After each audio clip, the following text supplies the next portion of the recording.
Star Report. I'm your host, Star. Thursday evening, welcome to the show. You see the title, Latinos Cry Out for Solidarity from Black Communities over ICE Raids.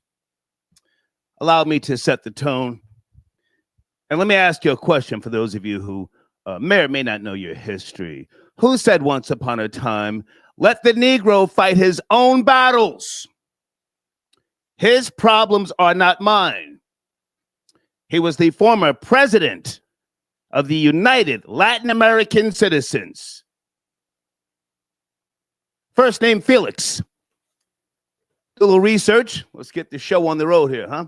Salute to all of the Hispanics who I have been intertwined with over the years and who I'm still intertwined with at this day and time. But you've got to fight your own battle. It's shine time. Yes, it's shine time. I can't afford at my age to be out there in the streets, getting hit over the head and then get some type of bail. And no, I can't do that. I'm sorry. But I wish you all the best. Please call in tonight and let's start out slow. Let's try and set a tone that's fair and objective, okay? Never mind me. My thoughts are my own personal thoughts, but you may see it different. Many of you are much younger than me. I know this by way of my analytics. You may not care about who said what once upon a time. It's different now. You've got TikTok. You've got friends, right? You've got subscribers, followers. It's different. You don't have to worry about the things that, I worried about growing up. But I had a great childhood, so who might have complained? All right. Good evening, troll babies. How you guys doing? Deeds, are we okay? Spelling and everything? Audio? Testing, 1, 2, 1, 2. I can't address Ananda just yet. Give me a little time. Her and I worked together 1999 and into 2000 MTV. I hosted a daily show on MTV called The Beat Suite, 5 days a week. We spent a good amount of time together, Carson Daly and a host of others. And she was a very, very classy girl. Very, very classy girl. For those of you who remember the Isle of MTV down there in the hot-ass, filthy Bahamas. And she came on the Star and Buck Wild show. I think it was 2002. In spite of the fact that she was good friends with Aaliyah. She came on this show. We hugged, we kissed, and I've got nothing but nice things to say about her. But let me talk about her later because I might get a little misty here, okay? All right, phone lines are open. Are we going off the rails? Well, that's up to you, okay? The Cash App is right there. I'm going to hit you upside the head early because you have been neglecting the Cash App, and this is a business, all right? So I want to talk about some of the tears, literal tears. I've got a couple of videos to play, and I want some of you to be, objective, but at the same time, don't exclude, the Black Lives Matter era that many Latinos say, hey, we were there for you. I don't know about that. I think that at that particular point in time in history, a lot of people just wanted to get outside, right? They just wanted to be outside. They were inside from the pandemic, so it was time to get out. But you may see it different. Right? As I said, I have many videos to play here this evening, and I want to take our time. What say you? And oh my goodness, anybody from Florida want to chime in? Who is this? There's some type of, is he a sheriff? Damn, down there in Florida, they have an anti-rioting campaign going on in the entire state. And this sheriff, I'm going to play his video, he literally says they will kill you if you're in Florida protesting and you throw something at an officer, if you spit on them, and he's talking about their dogs will bite you. Damn, anybody from Florida in the live chat? Florida standing on business like that? If you block an intersection or a roadway in Brevard County, you are going to jail. If you flee arrest, you're going to go to jail tired because we are going to run you down and put you in jail. If you try to mob rule a car in Brevard County, gathering around it, refusing to let the driver leave, In our county, you're most likely going to get run over and dragged across the street. If you spit on us, you're going to the hospital and in jail. If you hit one of us, you're going to the hospital and jail, and most likely get bitten by one of our big, beautiful dogs that we have here. If you throw a brick, a firebomb, or point a gun at one of our deputies, we will be notifying your family where to collect your remains at, because we will kill you graveyard dead. If you resist lawful orders, you're going to jail. Let me be very clear about that. If you block an intersection or a roadway in Brevard County, you are going to jail. If you flee arrest, you're going to go to jail tired, because we are going to run you down and put you in jail. One more time. If you try to mob rule a car in Brevard County, gathering around it, refusing to let the driver leave, in our county, you're most likely going to get run over and dragged across the street. If you spit on us, you're going to the hospital and in jail. If you hit one of us, you're going to the hospital and jail, and most likely get bitten by one of our big, beautiful dogs that we have here. If you throw a brick, a firebomb, or point a gun at one of our deputies, we will be notifying your family where to collect your remains at, because we will kill you graveyard dead. So stop right there. He said, we will kill you graveyard dead. Is that technically a threat? Well, sounds like a promise to me. I don't know. Can you sue the police or the sheriff's department or division in Florida? They may have qualified immunity, meaning you can't sue them for every little frivolous thing. All right. Okay. We should be good to go. Kid, I got your donation early. Thank you, sir, for your support. Let's get Crown on the line. Area code 202. Crown, you're my first caller. Where do you want to go, sir? Crown. Crown from D.C., FBA in the building. Let's talk about these illegals, these Latinos, these immigrants that need to be sent back because they're too afraid to go back and face what they're, the nonsense that they have to go through, be it the drug cartels that they allow to rip through their streets. We have white supremacy here. We fight that, and you guys share their sentiments. So we have to fight you all as well, be it you're illegal or not illegal. You have this guy, John Herrera, who back in 1952, part of the LULAC president, I believe. I want to quote him: Latin Americans of Mexican. Latin Americans of Mexican descent belong to Caucasian race and are therefore white. Then you have your guy, Gus Garcia, Mexican-American civil rights attorney back in the day. I know Negroes aren't getting their full share of democracy, but frankly, I'm prejudiced against Negroes, and I do not believe that they are entitled to everything that we get. So stop right there, Crown. So there's history and context to what we're going to be discussing this evening. And I threw out Felix's name earlier. Surely you know of him. Felix, who once upon a time said, let the Negro fight his own battles. He was the former president of the League of United Latin American Citizens. 1956. Yeah. So the origins of the disdain for the American Negro, whether he be FBA, ADOS, what have you, there's history there. There's a resentment, and now it's time to deal with the authorities. And we can say white supremacy, but at the same time, many Hispanics voted for Trump, the Trump administration, and we have people who are being unfairly marginalized. So they say, I don't know. You want to chime in on that, Crown? Unfairly treated? How are they unfairly treated? Listen, the Democrats allowed them to flood the border. They had enough time to get their ish. And hell, I live in D.C.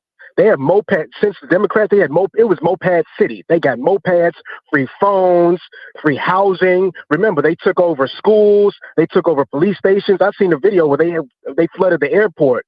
They're in there sleeping. So what more support, what more resources do you need in New York?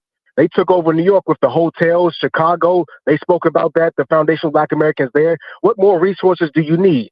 Now that Trump is in office and getting you illegals out of here, after you voted for him, because you all fell for the banana in the tailpipe. Now it's a problem. No, you came over here assuming that Biden was running everything, and that's not how it's ran. Yeah, yeah. This is a system. You all were used. And since we understand, if I can go ahead, jump here a second, Crown. According to KTVU, a judge has temporarily returned control of the National Guard to California Governor Newsom. This came out 46 minutes ago. According to KTVU, a judge has ruled that the Trump administration must return control of the National Guard to Governor Newsom. But now we're seeing protests across the nation, Chicago, Atlanta, and I think there's some gunshots going on in Atlanta. I saw that a little bit earlier. So they're crying out, Hispanics, Latinos, for solidarity. I would imagine that's, a good amount of people who are interlocked, have families, children, if you will, are being called upon. Anybody in your family Hispanic or of Latin descent? That's a good one, Star. I'm just asking. We have to be objective. No. Foundational Black American to the bone. No. Come on. But I mean, they're interlocked. They have families, but they're interlocked here. Take your interlocking ass back home. You have enough space in Mexico, Colombia, Cuba, wherever the hell y'all came from. Take your ass back home. Y'all build your own depot, your own Home Depot, because all y'all do is stand outside of Home Depot. The tools are there to build the homes that we have here. Use those same tools. Build your own home in your own homeland. Take your ass back there. Don't come over here starting ish and then want us to fight your battles for you. We're not doing that. You don't see. You're not seeing Fat Joe speak out about this, so he's not out there in the pro. You don't see. I mean, come on, Dad. He's too busy. He's too busy trying to get his weight up with Jadakiss and blend in with the black folk. He ain't worried about no Latinos. He want to be a nigga so bad until it's time to be a nigga. So stop it. So you Latinos, take your asses on somewhere. We ain't got time for this ish. If black folk, stay your ass home. Y'all on social media, y'all crying all over. Damn all that. We did our part. Let them do theirs. Hold your own damn nuts. Foundation Black American, stay your ass home. Okay. Crown, great to hear from you, man. Thank you. Yes, sir. Yes, sir. All right. Anybody from the Latin community want to call in and say different? This is the feeling right now in large numbers across social media. I was doing a little research today, and many people are saying, no, it's not my fight. It's not my business. I'm just putting it out there. The white Denzel, Rory tapping in. Yes, no? Yo, sir. Yo, OG, what's good? I'm good, man. How are you? No, chilling. It's I wish we didn't have to listen to the white supremacy thing before I got on the line, man. Wow. I really think this is it's all good. I really think this is a unifying moment for the country. Nobody. The Latinos are crazy calling out for black people to help them. They're out of their mind. They're crazy. They act like most black people in America aren't patriotic. Like most black people in America, they haven't been here longer than almost any other ethnicity. And they have nowhere else to go. And all of their family have fought in every war. So why would they be siding with illegal migrants, illegal Latinos who are undercutting wages, who will kill them, especially in the LA area, the California area? More Mexicans and Mexican Americans are responsible for black people's death in California than any white people over the years, whether they go to prison. Can I ask where is your source for that statement?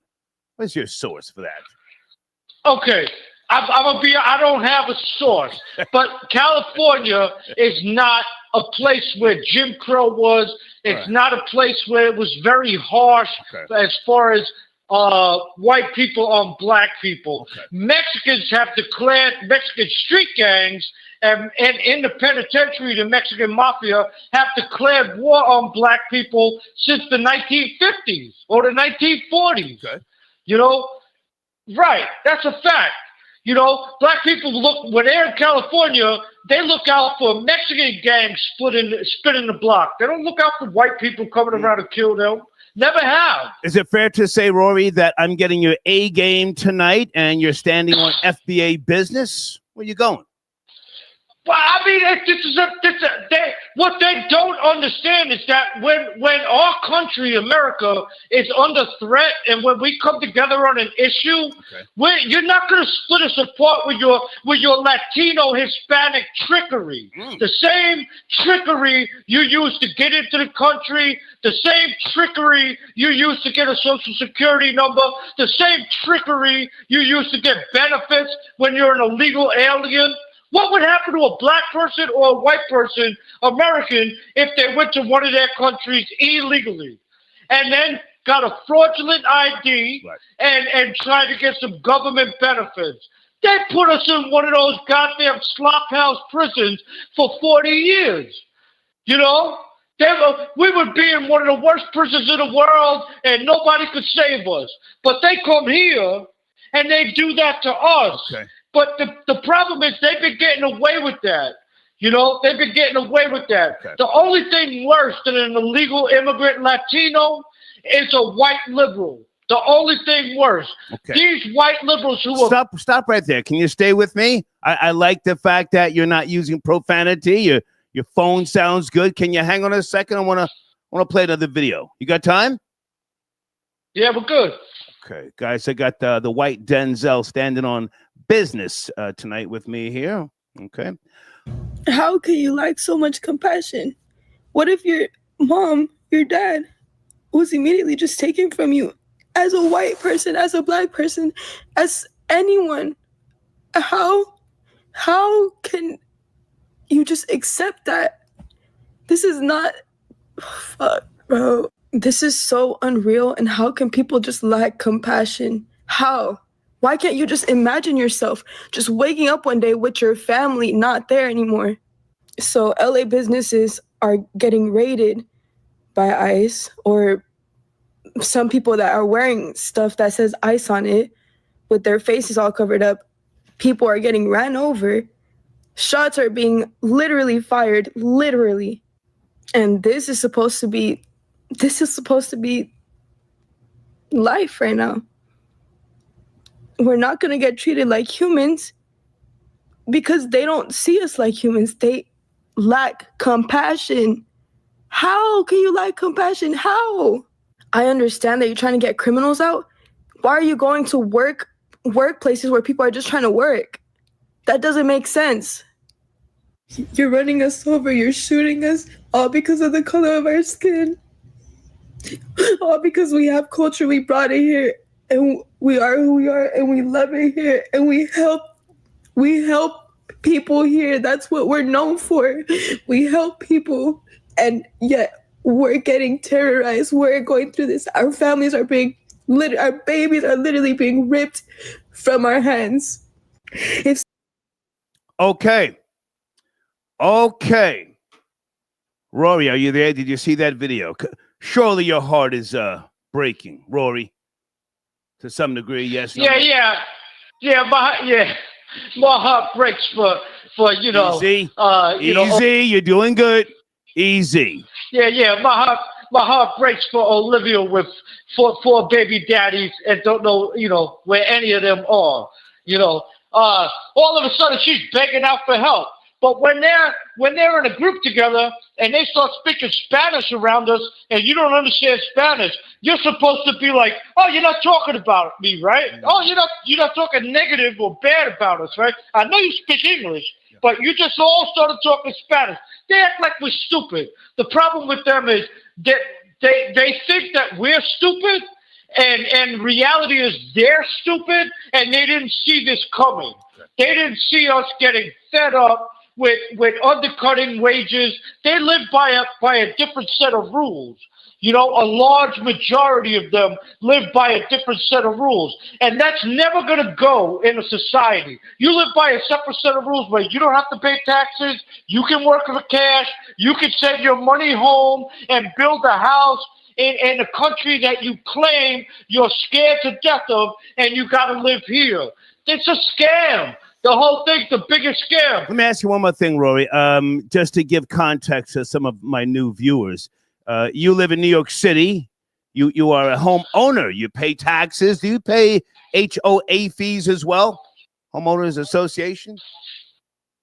But no, over here I don't pay that. What I do pay, aside from the mortgage, is I have to pay a maintenance fee, which is a large amount. It covers security, doormen, maintenance people. So every month it's like it's a large. That would be equivalent to an HOA in some areas. Okay, okay. Right. So all right, do you want to land your plane? I mean, I want to let people speak individually tonight. Or do you want to call back? What do you want to do? I'm not rushing you. Just asking. What do you want? I'm just saying it's what like that girl right there is missing the point. Nobody is targeting Latinos. Latinos make up over 85% of illegal aliens in America. So how could they not be targeted? How could they be the ones you don't see the most getting deported? They're the ones who break all the rules. If you see that, can I ask your source for that number you just spit out? Nothing matters. Can I ask your source? Yeah. For that number. 85%. You can check any source. Hey, that is a fact. I don't know. Google it. You'll see it on Google. Can you email? Can you email me? I'm just asking to be I got fair. You. I'll email you that. Objective. I will email you that. I will definitely. And the other thing is, we don't see other cultures illegal aliens. We don't see like white illegal aliens or black illegal aliens burning women on a train, running in groups of 35, robbing people in Central Park or in Times Square. It's only Latinos. So you got to own that. Okay. You come here as an unwanted guest. Eventually, you're going to get the boot. Okay. That's how it goes. Okay. I'll talk to you later. All right, Star. Thank you for your A game, Rory. Thank you. Okay. He and I spoke earlier. It's a friend of mine. I said, hey, man, it would be great if you can just call in, without the profanity. And I don't want to have to, constantly say, fix the echo. What a great job he did, huh? What a great job. Kill Mo Lemonade. I got your emails from earlier. Thank you so much. Blade, thank you. Blade, did you get my reply that I sent to you? You sent me an email about Israel. And I responded and I said, real niggas do real things. Israel has set it off. We'll talk about that later, okay? And also, is it Lydia? Hi, Lydia. Good to hear from you. Phone lines are open. Let's go, okay? Oh, here's my guy. Ecuador, great to hear from you, sir. Good evening. Thank you for chiming in. Ecuador. How you doing, man? I'm good, man. Where do you want to start? You have the floor. Latinos crying, asking support from blacks. Solidarity. Yeah, solid. Yeah.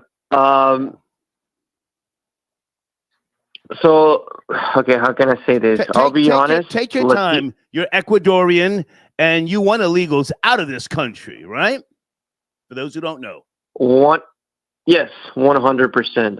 I think it's really a tragedy that this country it's on the path to no longer be mostly white. People will call me a coon or whatever, but this is the reality. And I don't know why it's so hard for people to understand. The reason why this was such a great country, and the reason why many years ago, a lot of the European countries were like the countries where people wanted to live at, is because it was mostly white and mostly white populated European countries have always been really nice to live. When it comes to like they have low crime, better living situations for everyone in the country, and it's kind of hard to explain, but coming from like a third world country, the difference, it's like striking right away when you come here. Well, especially back then when it was like still like the white population was higher. You saw it and like, man, this looks awesome. Like it is awesome to live in a country where you can go out of your house, you can wear your watch, you can take your phone out in public, and not be scared of like you can drop your wallet at the supermarket and somebody will contact you 2 days later, return it with the money and the credit cards in there, right? 100%. That's like normal in any country in South America and Central America. You can't even get out. You can't even leave your home to go to a McDonald's with a watch or your phone. It doesn't matter where you are. So the fact that we have all these people coming into the country, they're literally ruining the country. And let me jump in for a second. Ecuador, stay there. Deeds sent me a text message with regards to what Rory was saying. Her text message says, the Center for Migration Studies of New York, CMS, estimates the share of undocumented population that is Hispanic is at 72-76%. Okay. Thank you, Deeds. Okay. So Ecuador, back to you. Well, Rory, go ahead, sir. Yeah. Go ahead. Yeah. So, and I think it's even more that definitely undocumented, but even more than that, the United States shouldn't be having any migration from any country that it's like, basically any country that is non-white shouldn't allow, like they say, they should put a moratorium in the country to not allow people, honestly, that are not white Europeans to come in, because this is changing the country and it's going to become a mess. I don't understand why this is literally going to become the thing that people are trying to escape from other countries, or people run away from Ecuador because literally it's not mostly white, and that's why it's a mess, a disaster, right? So the more they come in here, and like, what was this stat? But I think it's like by the end of the century, most people are going to be like Hispanics in this country. And like, it is the browning of America. Now hold on a second. I want to ask. Yes. I want to ask you a question. I don't mean to try and out you or anything. Do you report illegals? You're out in California. No. No, I don't like. I don't. You don't take it that far.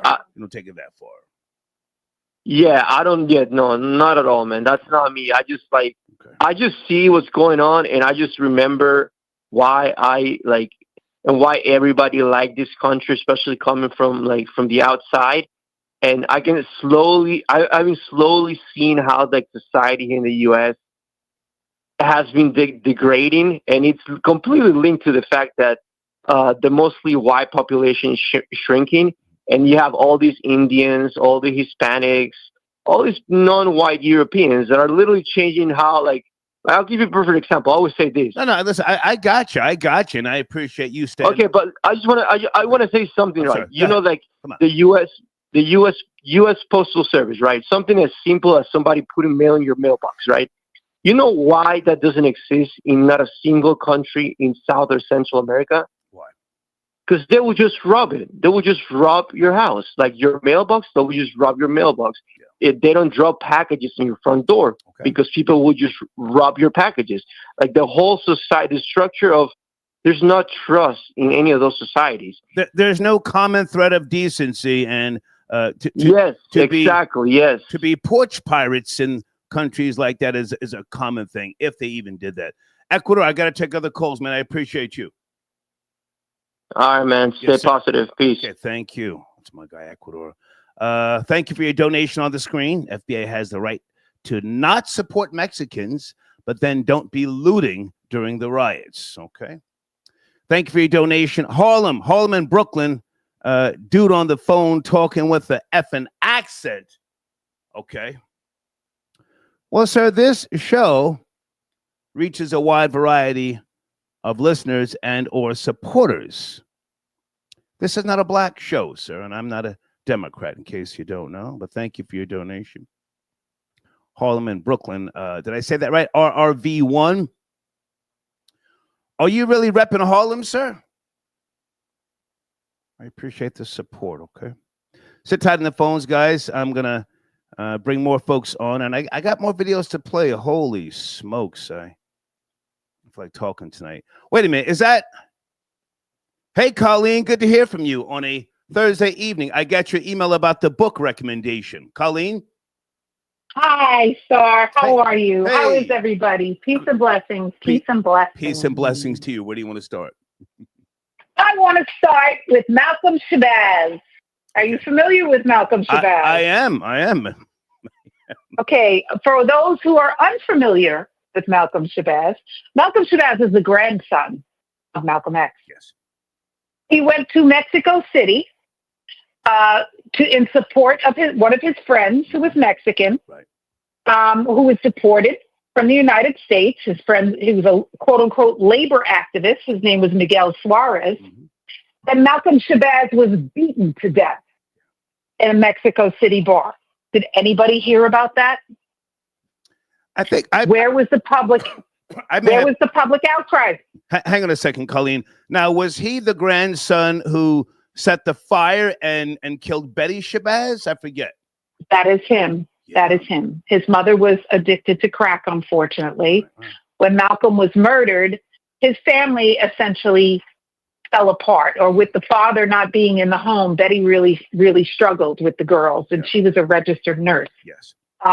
Unfortunately, Malcolm Shabazz had severe emotional and psychological problems, and he was sent to a relatively, kind juvenile facility. There was no record or no testimony of his being abused there.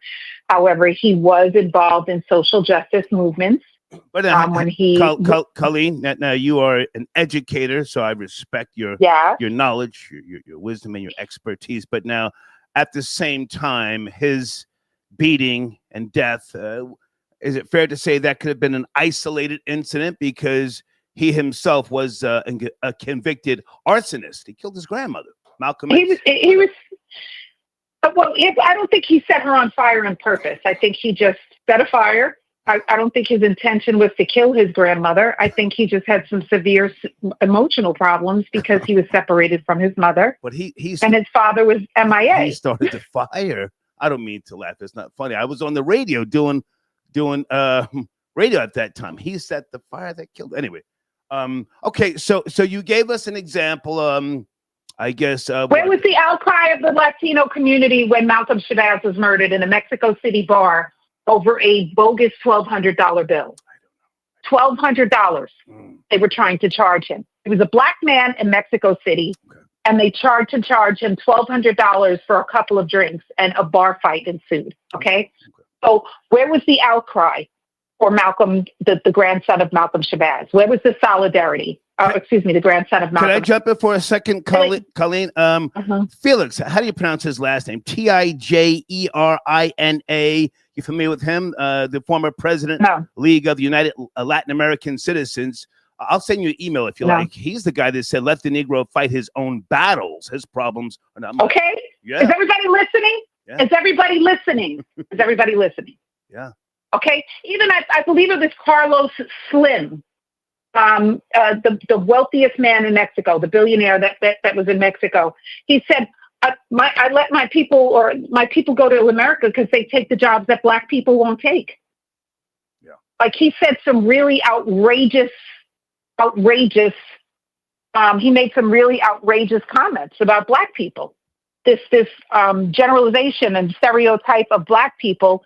Well, the reason why black people won't take the jobs that your people will take is black people are not going to take $5 an hour to do a job. Right.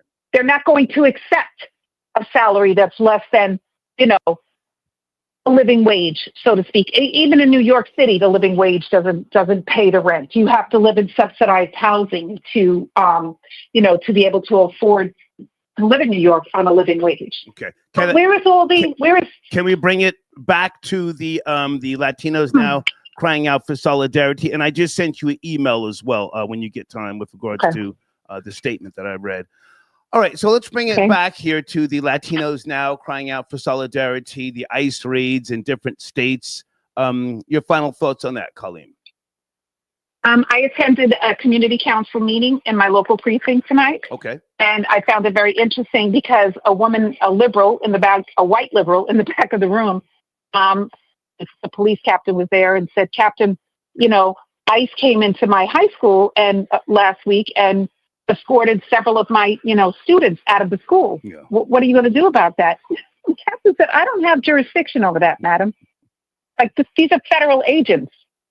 And if they went into the school, it's likely that these are 20-something-year-olds who are posing as high school students. So they're removing them. So that happens a lot as well. Yeah. And then there were people who are complaining about the robberies that are occurring in the Bronx, all over the Bronx, with these degenerates riding around on electric scooters. It's really appalling to me that so many people come to these meetings and they, with this seemingly, they have this air of superiority over people, not knowing the difference between an electric scooter and a gas scooter.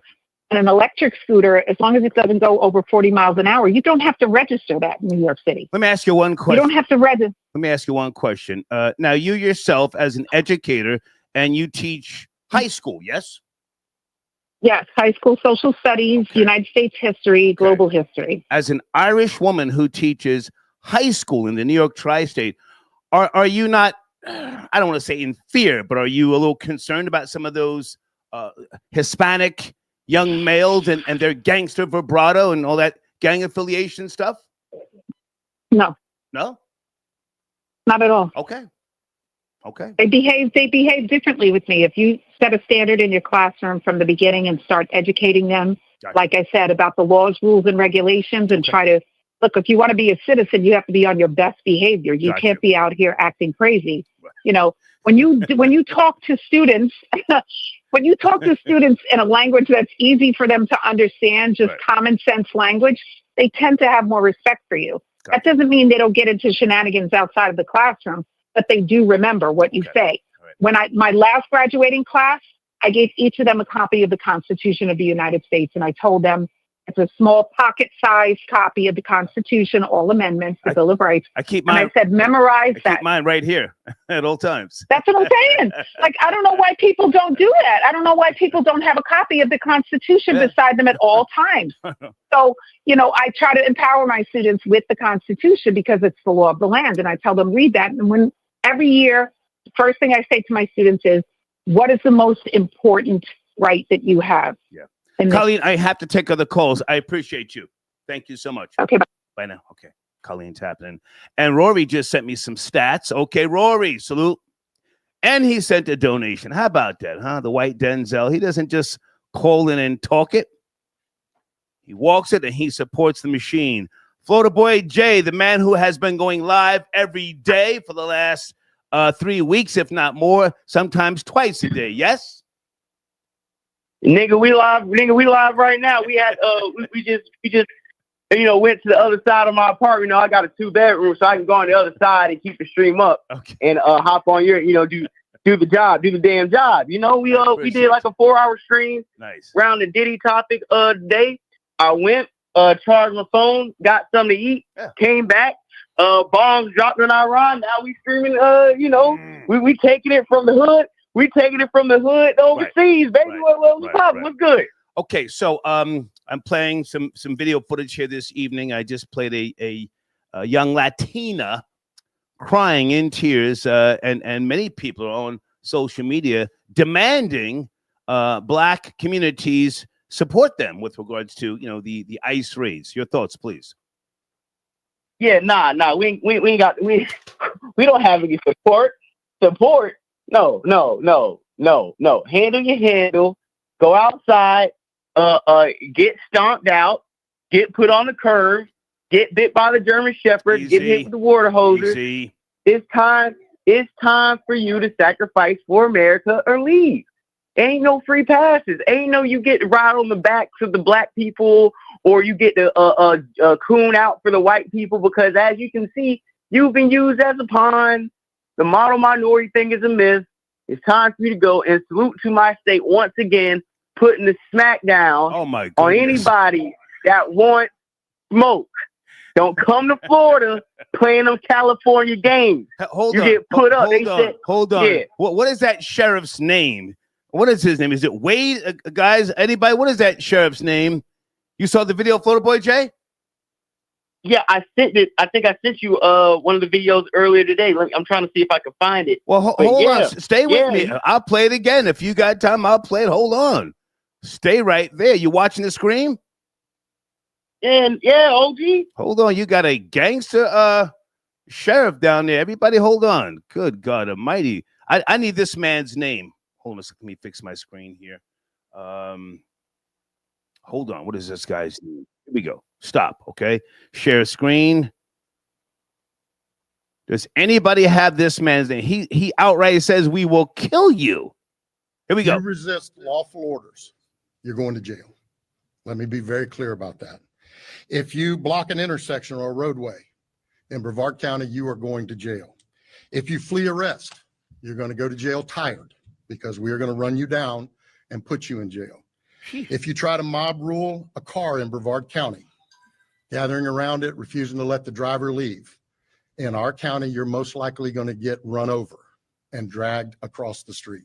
Damn. If you spit on us, you're going to the hospital and in jail. If you hit one of us, you're going to the hospital and jail, and most likely get bitten by one of our big, beautiful dogs that we have here. If you throw a brick, a firebomb, or point a gun at one of our deputies, we will be notifying your family where to collect your remains at, because we will kill you graveyard dead. Damn. Florida Boy Jay. His name, D sent me a text message. Wayne Ivey. Ivey. Are you there? Florida Boy Jay. Yeah, we right here. We very proud, very inspired. He's letting you people know it don't matter how many Hispanics live and reside in Florida. Keep your ass in the house. Wait for ICE to come pick you up and see you cross back that water. We ain't got time to play coming outside, hitting the Hispanic electric slides for freedom. No, we sending the German shepherds at you. You throw something at us, we putting you in a hospital. I ain't making threats. I'm repeating what the sheriff said. Now, hang on a second. Do they have qualified immunity in the state of Florida, or is it more so based upon the counties? Qualified immunity. For him to make that type of statement, we will kill you. That could be considered I don't know, some type of concern, if you will. What do you know about who? To the citizens? The sheriff said. No, it's not. Listen, I'm asking you a very serious question. Do they have qualified immunity? Where is that? That county, Brevard. Can you Google? Come on, I'm serious here. Yeah, Brevard County. How do you spell it? How do you spell it? That's around South Florida. Brevard, spell it. Brevard County. Barvard. Brevard County. County. Yeah, Brevard County. Okay. Bavard. Qualified immunity is what I'm asking. If you don't know, can you Google and I'll keep you on the line? Yeah, I'll Google real quick. Okay, sit tight. Sheesh, that man said we will kill you. 105, one fam, I got your donation. I'm sorry, but all of us U.S. citizens need to hold one head together. These are trying times. We might not have a country left in the near future. Okay. Johnny Too Cool tapping in. Okay, the Hispanic community deserves reparations. Blackie can wait as usual. Okay, he's trolling. Vic, I got your donation. Thank you for your support. And whilst Florida Boy Jay is Googling to see if qualified immunity is in that particular area, let me bring in area code 347. Are you there? Good evening. We're having a discussion with regards to Latinos crying out for solidarity. 347.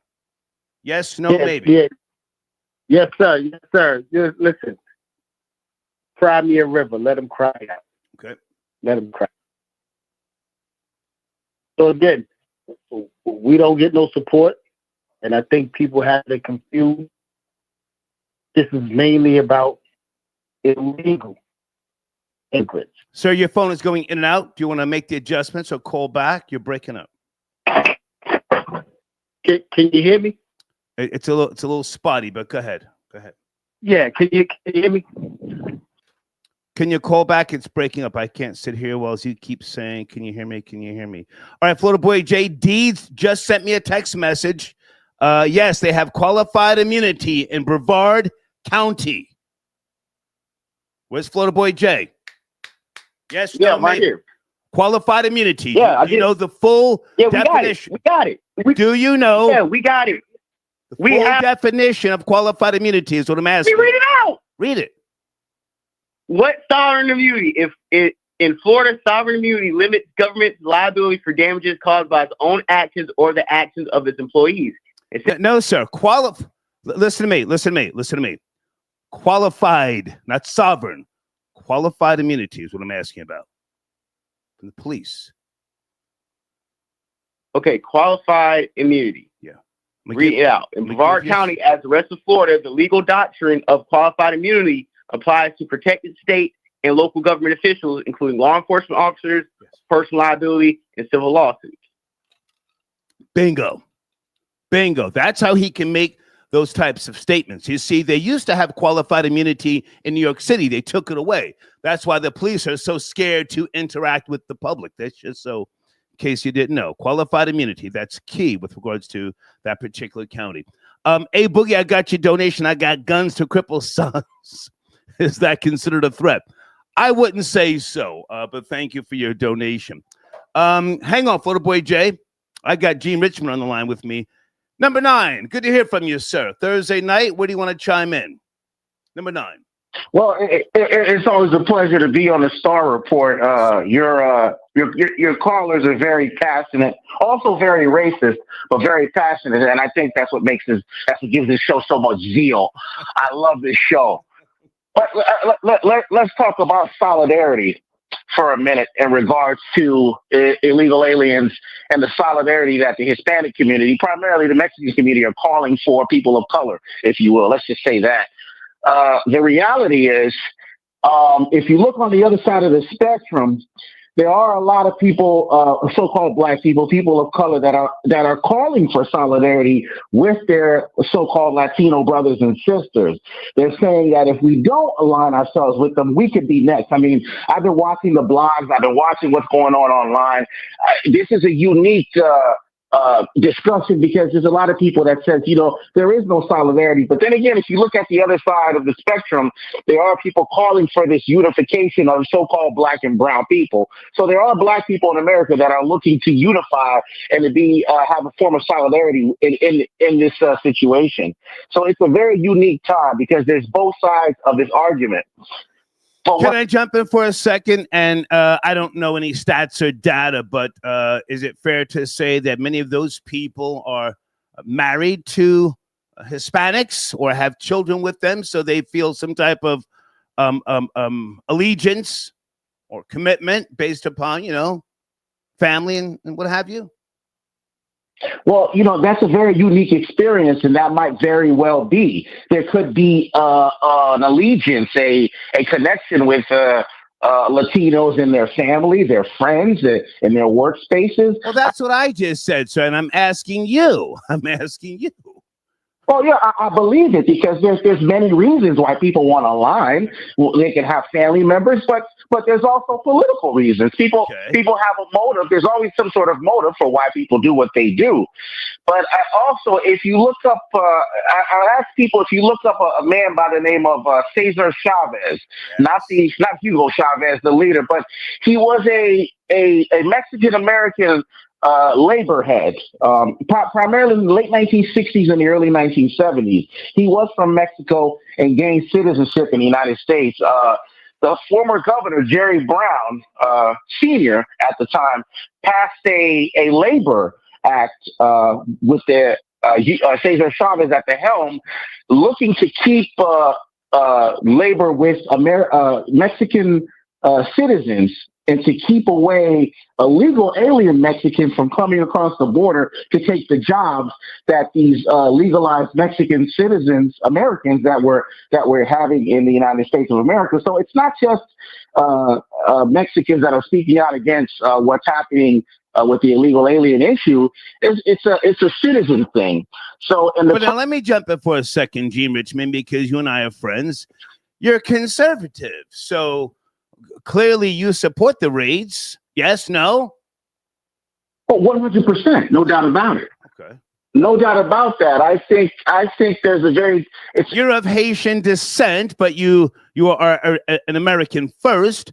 Do you support the banning of some Haitians coming into America? Now there was new policies put into place. You support that as well? I'll support ban. Yeah, I support bannings of all Haitians coming to America. I support banning of Venezuelans coming, Haitians, everybody coming in. A moratorium needs to be set. We need to stop immigration for at least 7 years, 7 to 10 years, so we can clean this process up. The reality is, it goes back to our political structure because a lot of people don't understand the biggest amnesty act was passed by a Republican president in 1986, and that was Ronald Reagan. So this is a cancer that started deep within the American body politic because guess what? Cheap labor sells. And this is primarily goes back to what cheap labor is. The government is to blame for this. I mean, we look to point fingers, but the root cause is the government. The government could have put a stop to this 25 years ago. This wasn't an Obama problem. This wasn't a Joe Biden problem. This wasn't a Trump problem. This was a rooted issue in the United States government going back to the late 1990s. I mean, Ann Coulter spoke about this in her book, Adios America. It's a governmental issue that's been festering since the late 1990s. The government could have shut the borders if they wanted to. They should have. Can I jump in and ask you to slow down, because you just zoomed by Ann Coulter's name, who I had many of her books. Ann Coulter said that this country owes black people reparations, not Hispanics. She made that clear, right? Slow down. Take it easy. You're moving a little fast. Well, I tend to move fast because this is a very passionate conversation. But Ann Coulter is 100% correct. She talked about it. She talked about the premise of the Civil Rights Act, the premise of these human rights policies. Where did it come from? It came from the spearheading of the African American or foundational Black American experience in the United States of America, and everybody else is subsequently leeching off of this process. And if you look at it, she's right. So, but again, it goes back to the fundamentals of American politics. Who's to blame here? It goes back to the American political structure. Politicians knew how grave immigration is, especially illegal immigration. They knew this was a problem, and they let it fester out of control. Okay. So this is not necessarily the American people problem. The root cause is always the United States government, and that's the reality. Okay. Can I ask you to land your plane? And do you want to make mention of Ananda Lewis passing away from breast cancer? Any thoughts? I'm sure you watched her on TRL and Teen Summit on BET, and she was a really nice person. But any thoughts? Anything you want to say? Oh, yeah, she was. Ananda Lewis actually had a show on Sirius XM many years ago, and I had a buddy of mine who actually worked with her. He called her a gem. Yeah. She was an idealist human being, very spiritual. She talked about spirituality, holistic wellness. She was a genuine soul, and she was a part of that wave, that TRL wave of the late 1990s and the early 2000s, and MTV and other different hosts and shows. She had her own talk show. She really got her stride going with MTV, but she brought a very, very intelligent aspect to BET with Teen Summit. For those who don't know, Ananda Lewis, and I've just want to mention that. But hey, man, great to talk to you. Anything else you want to say? Final thoughts, final words, Gene Richmond? Well, the final words is there's a reckoning coming to this country, and we're actually watching it unfold as we speak. In order to come across and reach salvation, there must be some sort of a revolution. And right now, Americans have to realize the only thing that matters is America first. It really doesn't matter what ideas that you have in regards to what you believe the structure should be. The only thing that should matter is the American sovereignty, the Constitution. And if you are an American, it's time to fight this. Okay. Great to hear from you. Great to hear from you, Gene Richmond. Thank you, man. Okay. Everybody hold on a second. Where is Florida Boy Jay? Is he still there? Did he? I think maybe he had to slide off. Florida Boy Jay. I didn't hang up on him.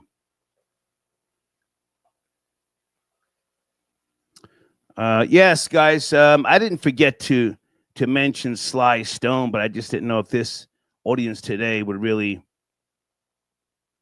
want me to do a deep dive.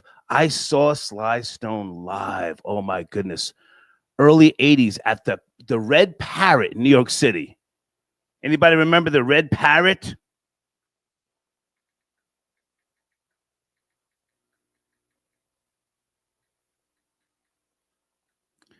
And he was wearing a sweatsuit.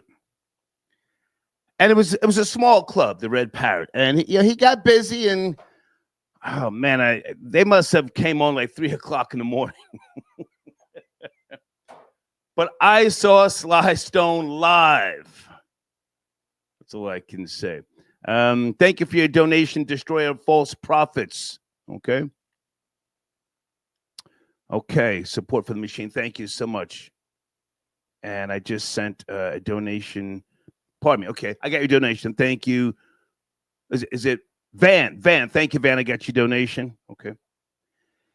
Let me go to area code 313. Hey there. Good evening. We're having a discussion with regards to Latinos crying out for solidarity from Black communities. Are you there? 313? Yes. Yes, sir. Yep, I'm here. How are you? Where do you want to start? Good. How about yourself? Thank you for having me on. Good, good. Tonight we're discussing should FBAs support this. Well, that's up to you, sir. Latinos are crying out, demanding your support. Where do you fit in? I feel like they don't have a leg to stand on. Okay. They're in the country illegally. So what's their argument? What's the argument they use? What about the ones who are not here illegally and they have family members who, in their minds, are being mistreated? What about those? To be fair. You got to go through the due process. Okay. You got to go through the due process. I mean, it's a process. Nobody's above it. Yeah, I tell them like they told FBAs, just do what the officers say. Just do what they tell you to do. You'll be all right. Comply. Why don't you comply? Comply. Exactly. Come on.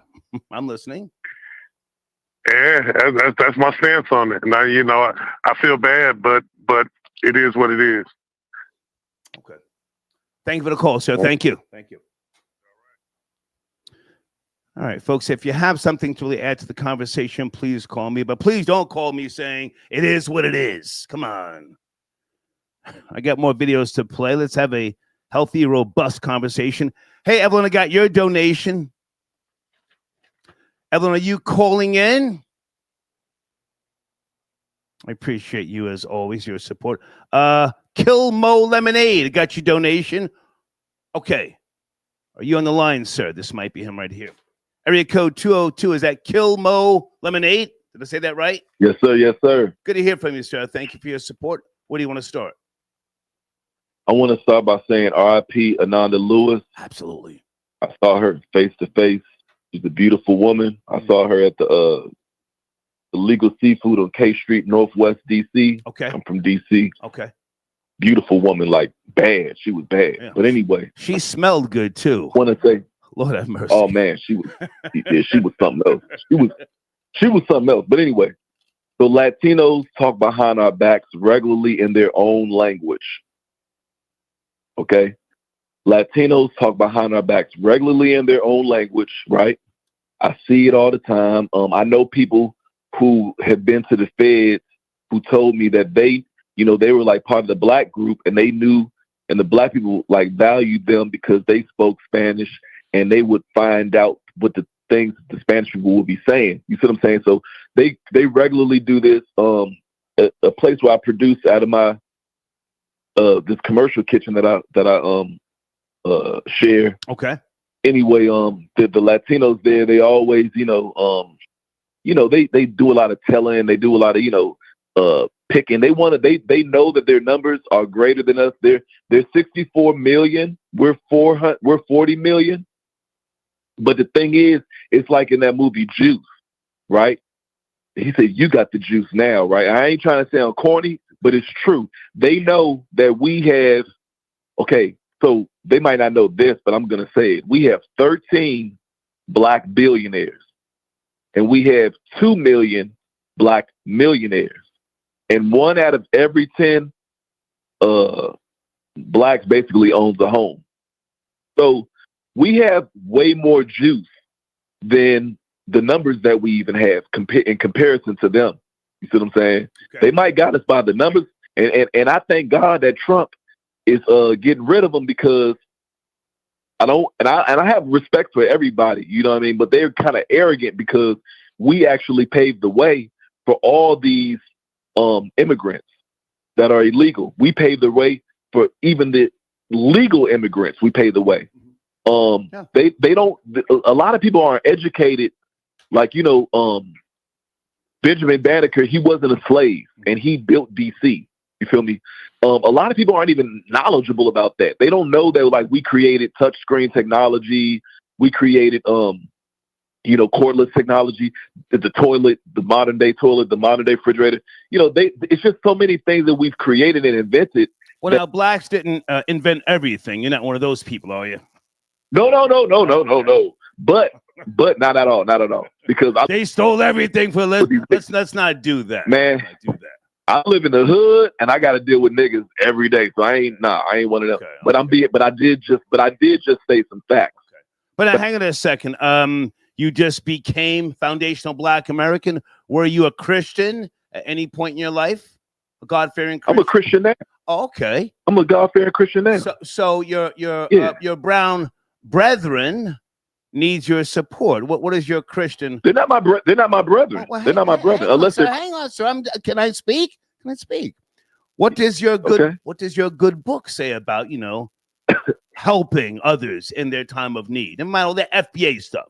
What does the good book say? Well, it says, this is what it says. It says, obey the laws of the land. In Romans chapter, I believe it's 13.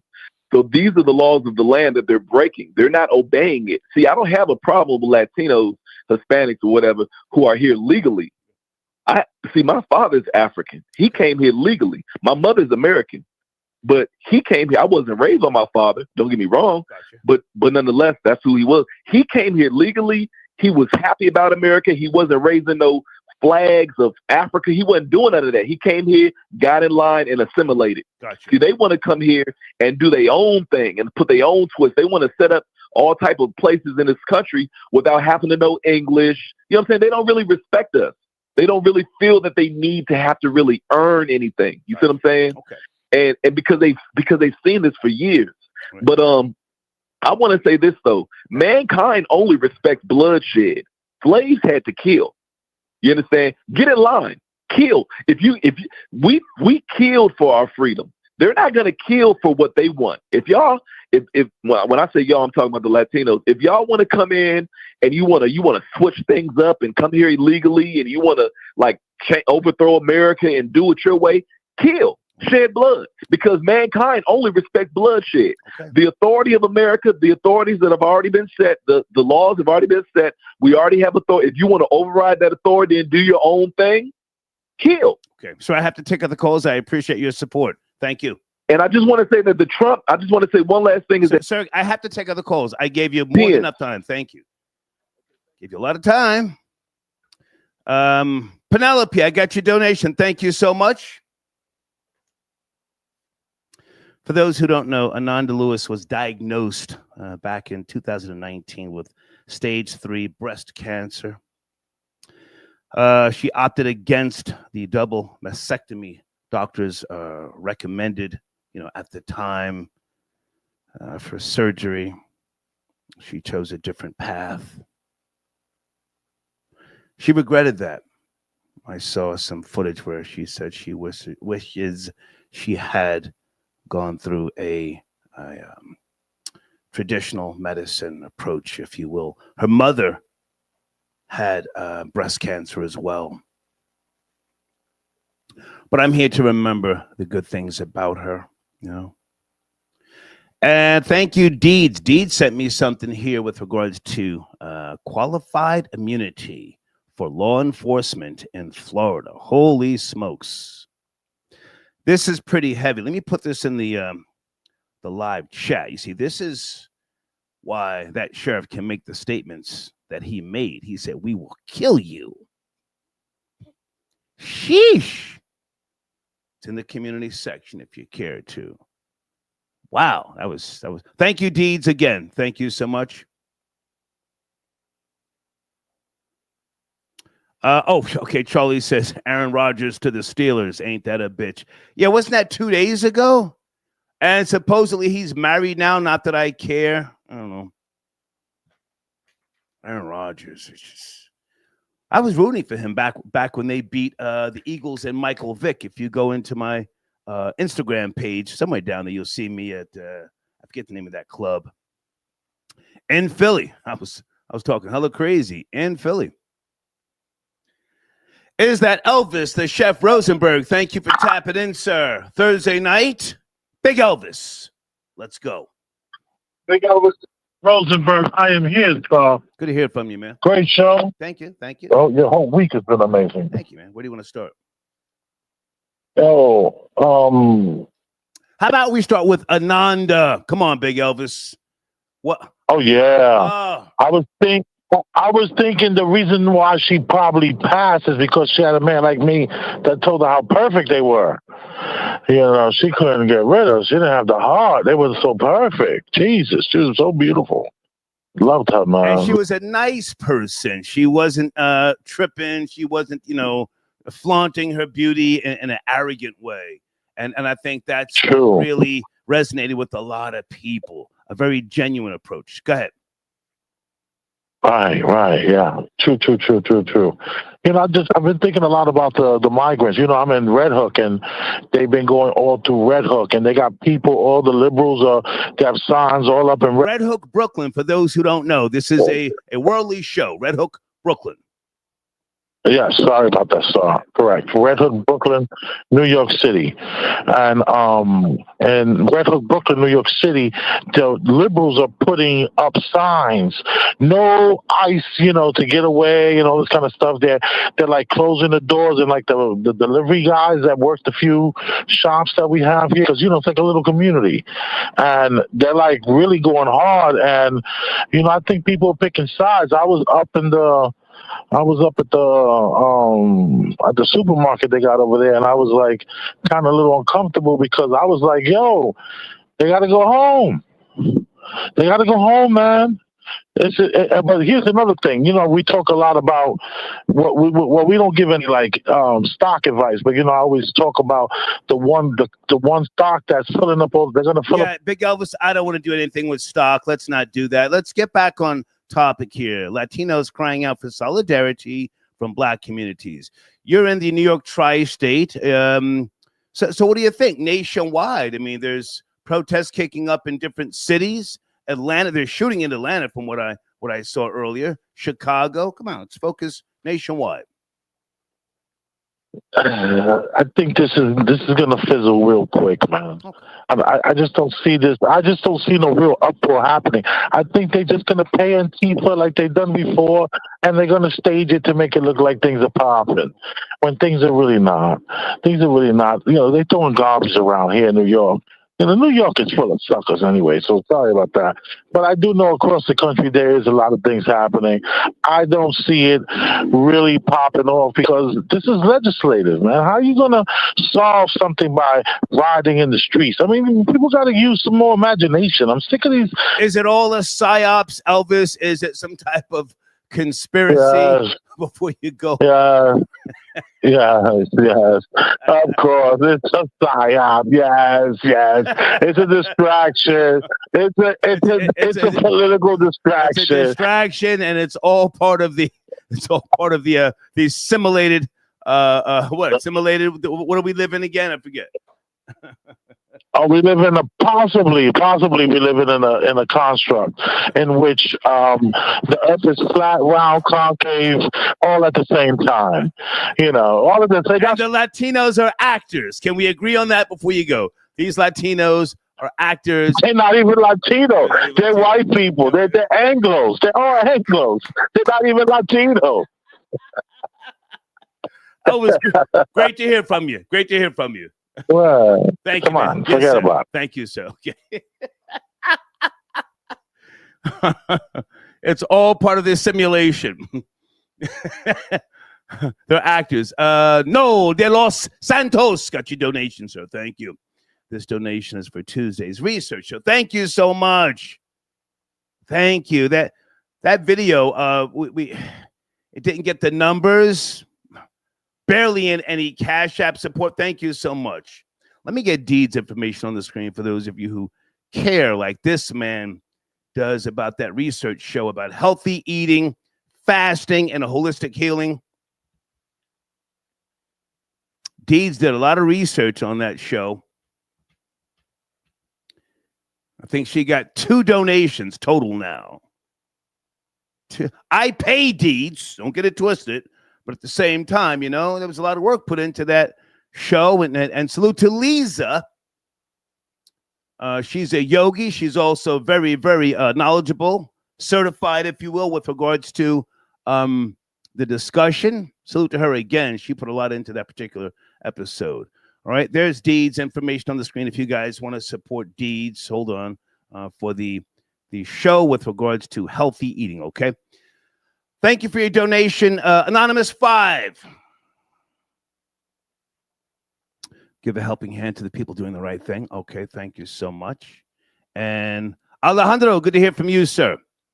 Yeah, I don't know what happened to Florida Boy Jay. His phone probably died. He's been going live every day, like 2 or 3 times a day.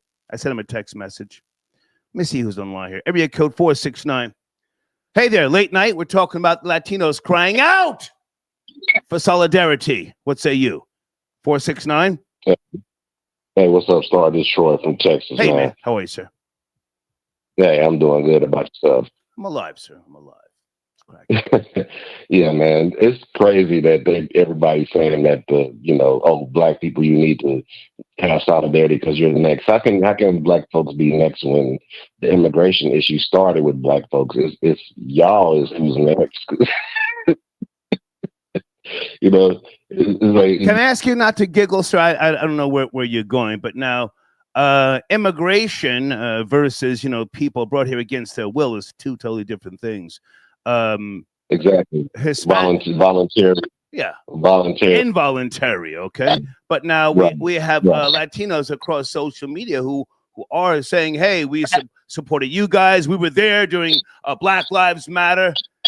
What do you think? So is it like a token that's like you trying to cash in on it or something? It's payback time now.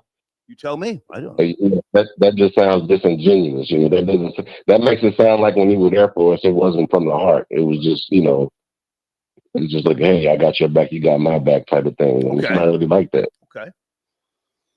Is today's generation different from the generations of, you know, 40, 50, 60 years ago? The racism that clearly has been a part of the Latino Hispanic communities throughout mankind's time. Are they different now? Yeah. Okay.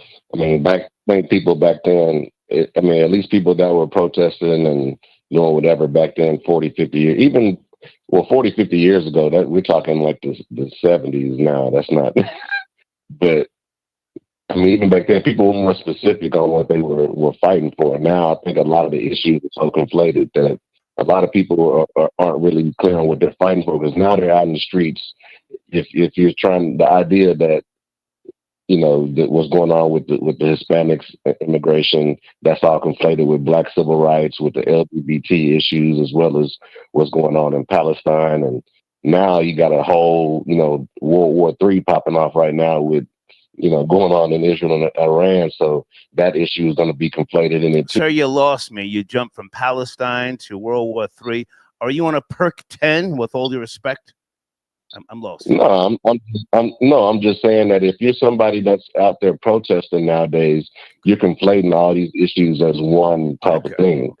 But when you go to the protest now, you're going to see Mexican flags, Palestinian flags, you know, LGBT flags, all, and then the BLM or whatever. So it's like all this stuff is being conflated as one singular issue. That's what I'm saying. Okay. Like the difference in people now versus. Might you be a Christian, sir? You're a Christian?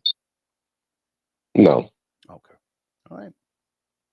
I appreciate the call. Thank you, sir. All right. Okay. I wasn't trying to be rude, but it just sounded like he was on a perk 10, not necessarily a perk 30. But, you know, you can tell sometime when they And then they start giggling. Peace, Shazam. I got your donations, sir.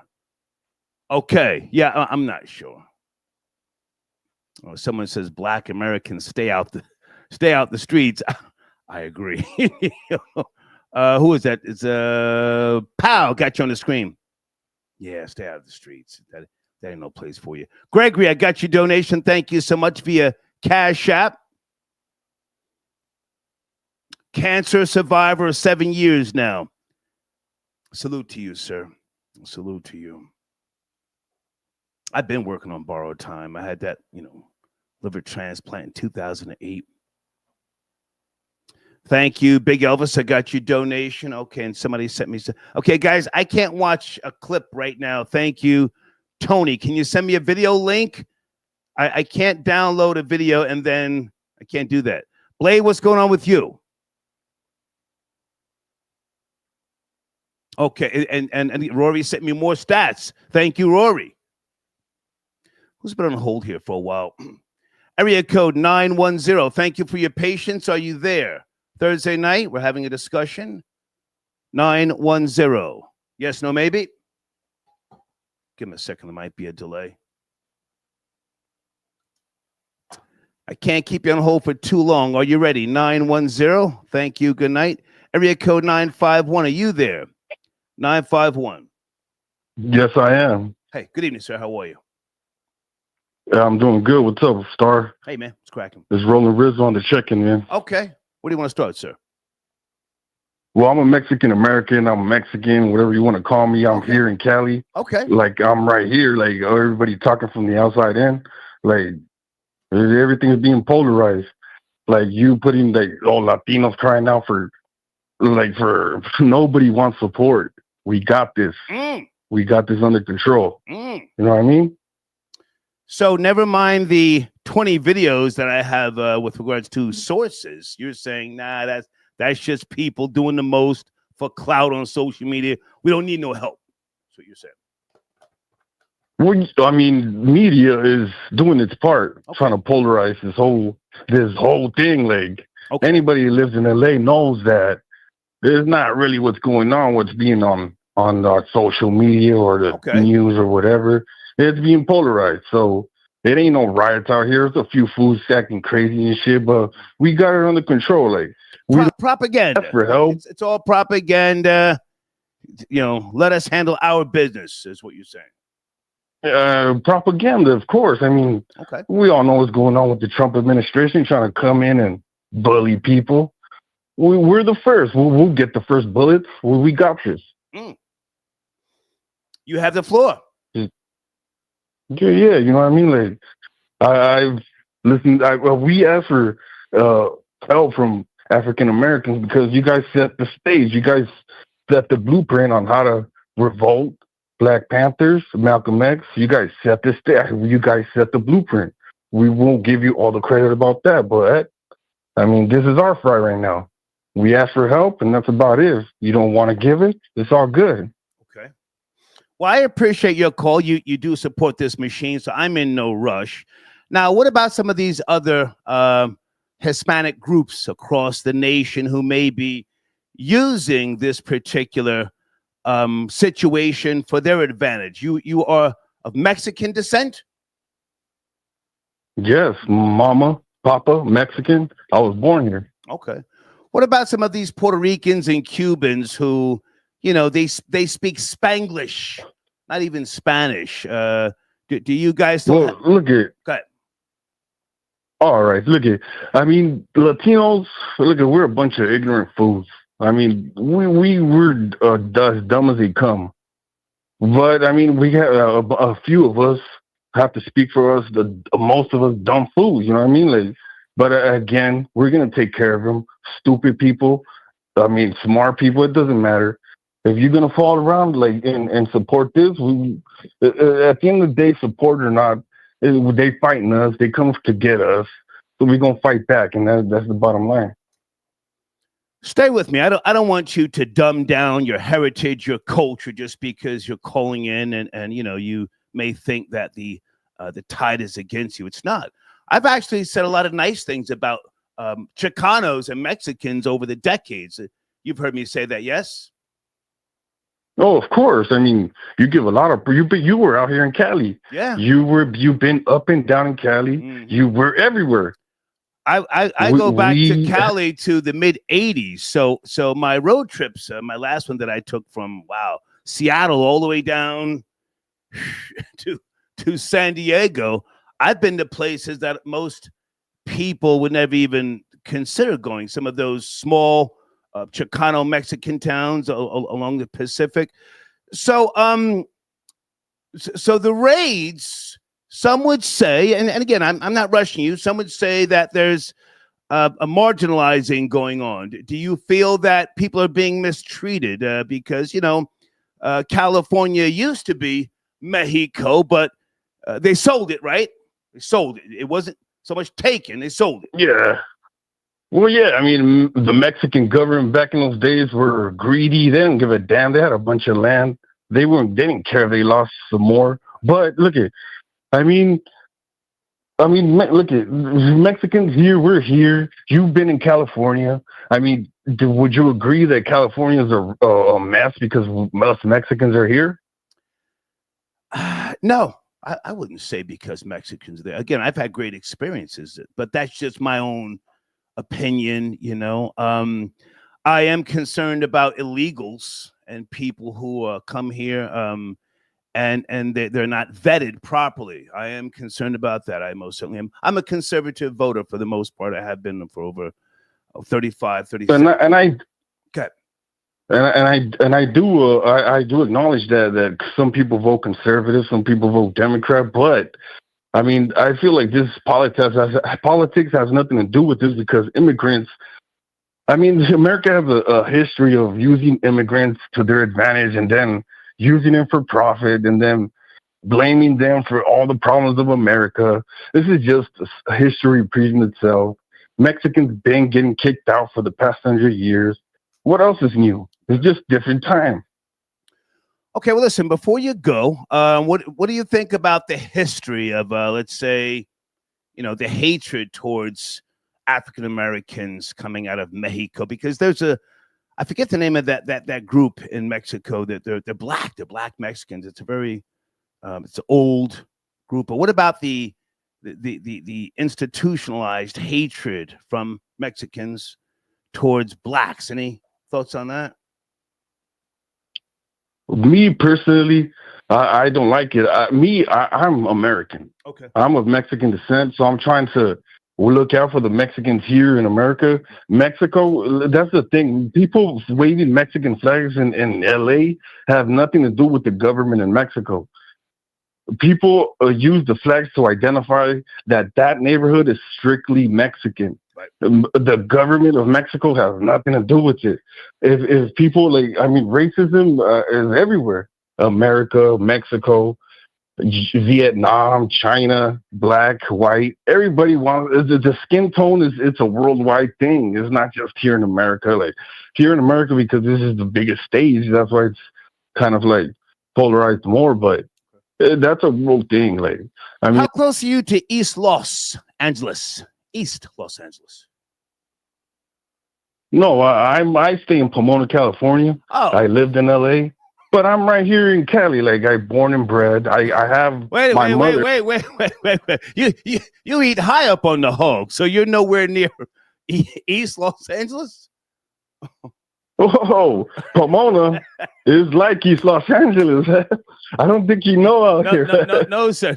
Not the old East Los Angeles that I used to know. Pomona's nice. Well, Pomona's very nice. Well, yeah, there's some nice parts, but there's ghetto parts everywhere, and Mexicans live in the ghetto parts. Have you ever done a drive? I hate to be silly. Have you ever done a drive-by? Keep it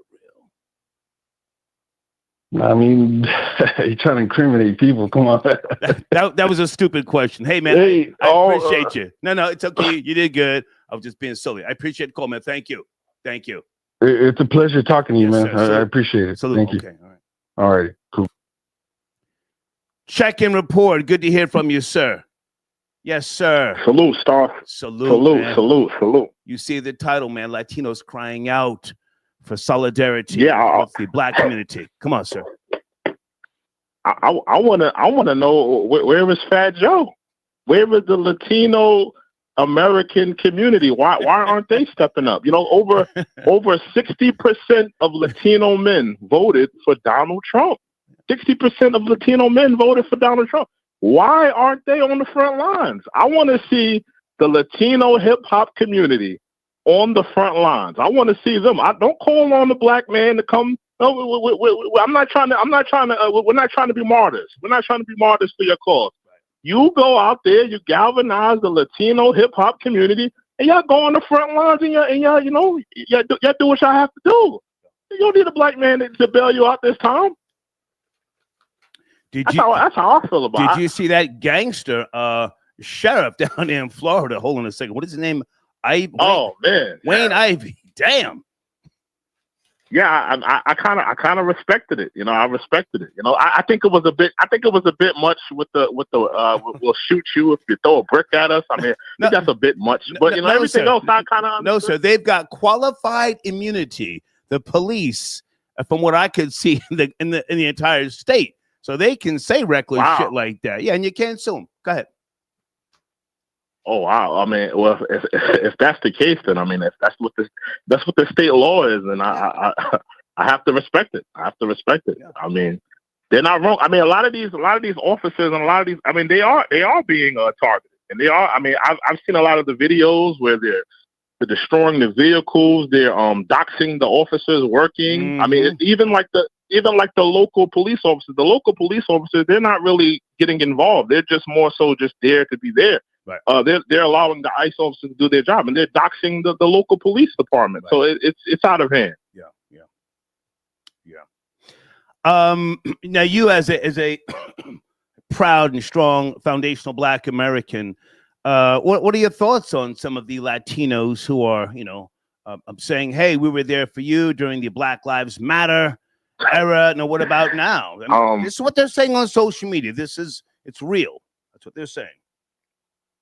I'm gonna be honest. I was outside for a lot of those Black Lives Matters protests, and I didn't see a lot of Hispanic people out there. I'm gonna be honest. I've seen a lot of white people. A lot of white people, a lot of Black people. A lot of Caribbean people. I didn't see a lot of Hispanic people. I'm not saying now. I live in Long Island now, but I didn't see a lot of now. And I'm also not saying that they weren't there. I'm also not saying that. But from my lens, I didn't see a huge demographic of Hispanic people coming out for those Black Lives Matters protests from what I was seeing. Hold on a second now, because this is a fact that the coronavirus pandemic did help the George Floyd and the Black Lives Matter protests. You see, back during that time, people wanted to get out. So people were in the streets. Now, were they there to support BLM?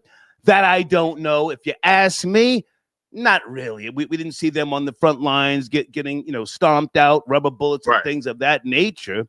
And even though George Floyd was he was like I don't want to kick his back in, but people were outside. Right. So if one did have to make an argument for Hispanics and Latinos being in the streets, it was because coming out of the COVID-19 pandemic, you want to get outside. Go ahead. I absolutely agree with that premise. A lot of people were suffering from cabin fever. They've been in the crib, all summer. I mean, with a mask on. I mean, a lot of people wanted to get outside the house. They wanted something to do, something to be a part of. Right. So, I mean, I would definitely agree with that. Yeah. Absolutely. Yeah. Absolutely. Hey, get some free shit, Yeah. Knock over some stores, get some free Nikes. Hold on a second. I want to put your information on the bottom of the screen. Guys, I'm talking to the check-in report. I know I got a showrunner for you somewhere here. And any thoughts on Ananda Lewis, or you were a very young man when she was putting it down? Yes. Yeah, I'm not too familiar, but I'm not too familiar. But I mean, any Black woman that was doing the thing at that time, as far as being a VJ, I believe that's what they called it back then. I mean, I respect it. I respect it. Very smart. And her and I used to talk about books and stuff like that. But anyway, listen, I'm going to play a video here with regards to Felix Terino. How do you say his last name? In case you don't know, because you are a man of history yourself, this guy was the former president of the League of United Latin American Citizens. This is the guy who said, once upon a time, let the Negro fight his own battles. His problems are not mine. I'm going to play the video right now, okay? Have a good evening. Okay, thank you. Sir, thank you. Salute. Okay. Hey, Janet, how are you? I got your emails. Are you okay? Janet. Hey. Yes, Hey. I'm doing fine. Hey. Thank you. What's going on? All right. How are you? God is good. Okay. Okay. So You're supposed to say all the time. You're supposed to say all the time. Come on. 24 hours, 24 hours of the day. Come on. You know? Where are we going? So I wanted to go into this Hispanic thing, right? Please. So the Mexicans consider themselves Hispanics, part of the Hispanic population. So that could be anybody, Puerto Ricans, Cubans, Venezuelans, what have you, right? So my Cubans, what have you, what I'm getting at is, where are the voices of the diaspora of the Hispanic population in the United States speaking up for their fellow who's Hispanic? Because when they wanted rights, they wanted things, and they wanted to run rampant over the black population, they all got together and they came together to push down the black man. Yeah, all came together. So what's the gig? Is somebody like, is this, what's going on? Because you're calling out for the black race to come, which, you know, we love a good party. If you put a couple of barbecue pits out, a couple of smokers out, sure, we'll come. You know, get some Henny, get some Heineken, or some Corona. Yeah, we'll come. We ain't got no problem with it. We ain't doing nothing. Look, just put it out. We'll come. But my whole thing is, but if I'm going to fight your fight, where's your brother and your sister? Where's the parents at? Where's the one that told you to call me a NITGER and equate yourself to the Caucasian man in the United States? Where's the people at that in Puerto Rico right now? Your governor is deporting Dominicans left and right because of their skin color. Let's not get it mixed up. Let's go over there to the island of the Dominican Republic in Haiti, where y'all beating up the Haitians and trying to enslave them because they are darker hue than you, but you are on the same island. So where are these people at? You know, that you claim you guys to be families. You all up in the jails. They're all making these gang signs. Because I knew 20 years ago the Mexicans was getting together and throwing black people out of their neighborhoods. I spoke up again. I spoke up about it a long time ago, and I kept speaking about it, but nobody heard me because who am I? You know, you're just a little person. Your voice ain't big enough. So now that it's come here, we're here today, and you're saying, well, we need help from the black community. But so you can't find the black community because you ran them out of the house because you wanted to be white in America, and you got together with your cousins, your Cubans, your Venezuelans, your Puerto Ricans, and what have you, and you claimed yourself to be a Caucasian in America. Okay. So now where do we go here? Now, if we come out there, after it's all done, and do I go back to being a nigger? Because the only person that called me a nigger that really meant it was my supervisor when I worked, you know, before I retired. And I went to EEOC on him, and they told me, hey, we'll send him to a class. So, and he was Spanish. So let's talk about it. Cause yeah, I got a big chip on my shoulders because I have been. I hear it. I have been. I hear it. I have been there. I have been, as they call us, quote unquote, the victim of racism by Hispanics deeply. I have seen them when Juneteenth became a holiday. Ooh. They got mad. That's right. They got mad. They told some of us, why y'all taking off? That's not a real holiday. Yeah. And then went on to finish the conversation in Spanish among each other. How about the Puerto Ricans who every time they hear black people talk about reparations, they talk about we need reparations too. Yeah, Yeah, yeah. And but in the meantime, down in Puerto Rico, get your reparations from Spain. Go ahead. Thank you. Let's go. Thank you. Come on. They pulled the flim flam down in Puerto Rico right now, where they can't even be honest about giving each other a fresh bottle of water during a hurricane. They on the flim flam had all the Dominicans registered, told us they're gonna make sure they stay there in Puerto Rico. As soon as they register, they sent the people out, the ICE people out to get them and deport them from Dominican Republic. So where's this Hispanic family at? Where's this get together at? What's going on? This is happening right now. This is happening right now. So when you call us, see, if I get in the fight, may my sister rest in peace.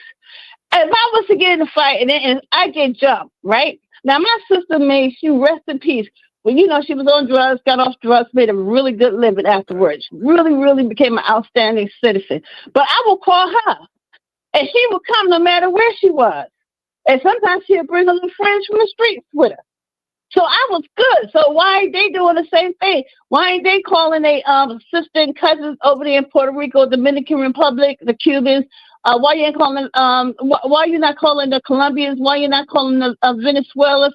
Why you not calling them? Why you calling me? Let me jump in here for a second because when people get up on social media and they cry crocodile tears, they are asking for help, even if they don't necessarily say to a specific community. They are looking for help. But now, Janet, I forget, you're not a Trump supporter, are you? No? Well, yeah, I voted for him, and you know what? My brother's still mad. And my brother's still mad at me. I did Trump, Biden, Trump. Pardon me. My brother is not really speaking to me to this day because I forgot if you supported Trump or not. Okay, so now, where do we go from here? Because I gave a story earlier. There's a judge out of San Francisco that has temporarily blocked the Trump administration from controlling the National Guard. So, of course, they will appeal that. This is according to KTVU. Judge rules Trump must return control of National Guard to Governor Newsom. Can I ask? Well, that's going to be overturned. Yes, that's going to be overturned because the president has the final word on that. Can I ask you to land your plane? And do you want to mention Ananda Lewis? Were you a fan, supporter, if you will? She's passed away over breast cancer. Janet? No, I'm sorry. No, because that's during the time when a lot of things was happening in New York, so I really didn't have the television. Okay. But the thing with the governor, well, we had TV, but we didn't have time to watch. Gotcha. The thing with the governor, that's going to have to be turned back over to the president because he has every right to call in the National Guard. Right. Now, they say he's calling in the Marines. If he's calling in Marines, the Marines are not there for the civil protest. The Marines are only there to protect federal buildings and federal employees. Right. That is the extent that they could go. But as far as the National Guard, the sitting president of the United States has full control. Okay. So I don't know what this judge did, and they should know that. But yeah, that's going to happen. The only time that the Marines or any armed forces personnel could take part in a civil action on United States soil against its citizens, if he what's that called when they requisition, I can't even pronounce it right. It's an act that they have to declare in order for the military to get involved. All right. Thank you, Janet. Okay. Thank you so much. You're welcome. Area code 910. Good evening. Are you there? We're having a discussion about Latinos crying out for help. Hey, how you doing, sir? How you doing? Good. How are you, sir? How are you? Pretty good, man. I thought I was unmuted. I was a little tired, man. You had woke me up with that one caller, man, that one female caller. Yeah, I don't want to go into that, sir. Let's just get right to the topic. Latinos crying out for solidarity. Let's get right to that, sir. Oh yeah. I just have two things to say about that. Number one, they're going after black people and asking us for help because they pretty much see us as an easy target, and rightfully so, because there's a lot of. So I can't understand what you're saying. You say you just woke up? Say you just woke up? Can you hear me? You just Can you hear me? Yes, but you just woke up is what you said? Nah, I was falling asleep for a second. You woke me up with one of your callers. Can I ask you to go back to sleep? I don't know what you're talking about. Thank you so much. Was it me or was he slurring his speech? Zelle donations, bottom of the screen if you care. I haven't even played some of the videos that I was trying to play. Israel carrying out attacks on Iran, huh? Blade, did you get the email that I responded to you when you sent me that? What did I say, Blade? I said real niggas do real things. I'm pro-Israel. Area code 301. Good evening. Coming into morning. Are you there?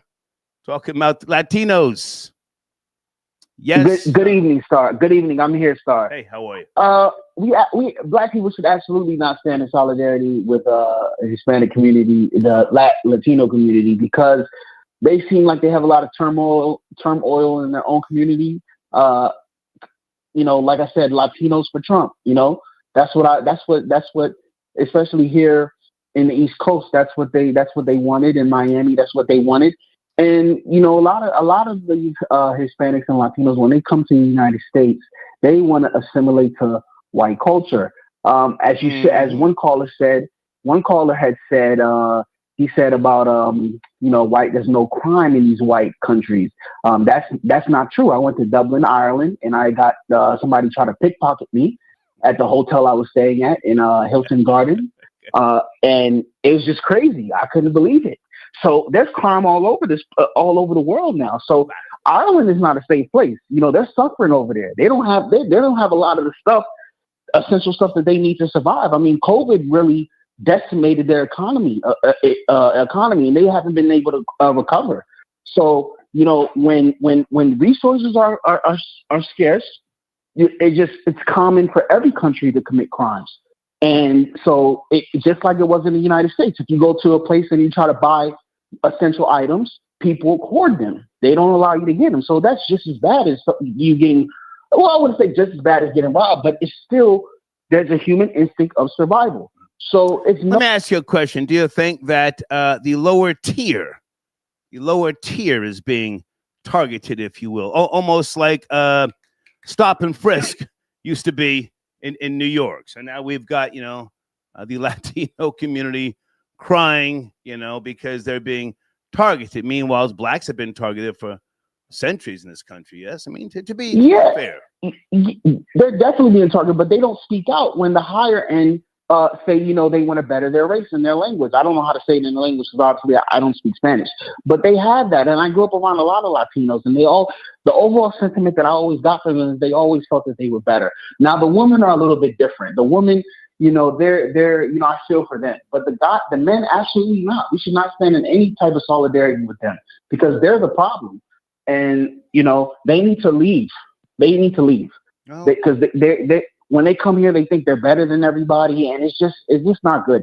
And I think Hispanic women are more vicious, if you ask me, though, than Hispanic males.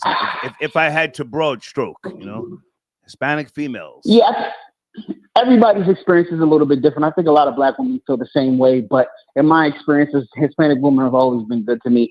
And I think that is a lot of the social engineering of negativity is by the men, and they need to stand with themselves, and they need to go fight for themselves, because what Trump is doing, he's right. He's right. We should have done this a long time ago. And like I said, we should not stand in solidarity with them. I feel for their women, but the guys, they're on their own. Thank you, Star. Thank you, sir. Okay. Drew, who got your donation? Thank you, sir. There's a lot of people in the queue. Well, why are you in the queue so long? 951, good evening. I'm not hurting for anything, but did you send a donation or are you just calling me broke? Star, why would I not send you a donation? You know this is Evelyn. Hey, Evelyn. Hey. It is no way. I mean, I'm not even like that. Evelyn, I have to put your name next to your call. Thank you so much for your continued support. It's getting late. I'm just getting silly. Where do you want to start, Evelyn? Come on, let's go. Okay, the first thing I want to say is to Ananda Lewis and her family. Loved her. You know, condolences and everything. I remember her. She was as far as I know, a nice woman, on TV and everything. Very classy. She had a certain class about her and everything. So condolences to her and her family. Now, let's get to these Mexicans and Hispanics. Let's go. First of all, Mexicans, and I know you're going to say, Star, Evelyn, don't go all the way. But I gotta give it to them, Star. Let's go. Mexicans don't know their history. First of all, it was Indians over there. The Spaniard came. Right. That's why you speak Spanish. That's not your language. Right. That's just like English is not our language. Yeah. Okay? Don't come over here to the United States thinking you better than us because you was once slaves too, although you won't admit it. And then you came over here and still was slaves. You was the new niggas because see, niggas went and got them jobs, and let me just say black people. Black people went and got them jobs in factories and left from down south and went and got them some education and went to school. Y'all came and wanted to pick these farmers' crops and everything. You wanted to slaughter all their hogs and pigs. You did mostly all the work that the black people was doing. And they used you for that, and they didn't care about you coming across the border. But see, now, when the 80s came, black people slowed down on having babies. Mexicans never did. Okay? Let me jump in here for a second, Evelyn. And for those who don't know, you're talking about the Spanish conquistador Cortez, who conquered the Aztec Empire, which is now known as Mexico. So, correct. So would that be at the root of their issue with African Americans? Slave hate. Slaves. Yes, it is. Slaves hating other slaves. Yes, it is. But I'm going to tell you, it's tiers of Mexicans here in California. Some Mexicans, they cool with black people. They don't have no problem with them. Then you got some Mexicans, they another generation. They were born here. So they went to school with black people. You understand what I'm saying? They kind of got the feel of them.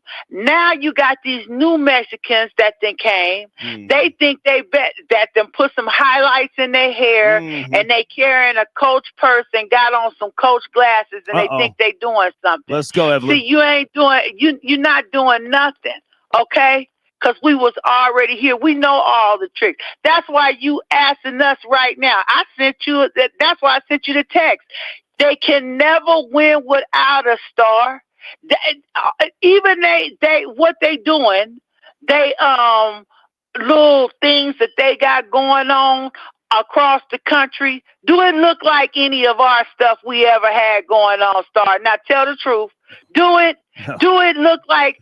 No, we went for we going for blood and guts. Talk your talk. Blood and guts. Okay? No, y'all out there standing out there with signs and all this bull. No, the police, they ain't got no respect for you. Yeah, they pushing you back because guess what? You not pushing them back.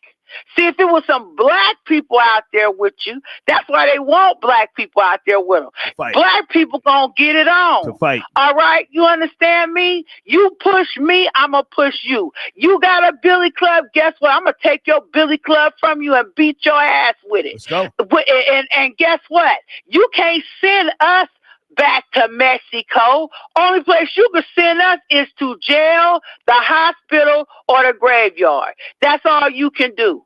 Okay, but guess what? It's another one coming behind us. We're not going to stand for it. We're not finna stand for no ass beatings and ass kickings no more. And I'm not, trust me. Come on.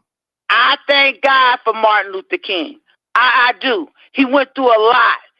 A whole lot. Good And man. a lot of things we wouldn't have if it wasn't for him. But if all them blacks would have got loose down there, because at the time in the South, it was more black people than it was white people. And that's what they was worried about then, and that's what they worried about now. They worried about these Mexicans becoming more than them, just like Pharaoh did from Moses and his people. He was worried. That's why he wanted them all killed. You wanted them over here to clean all your hotels, to watch all your brats.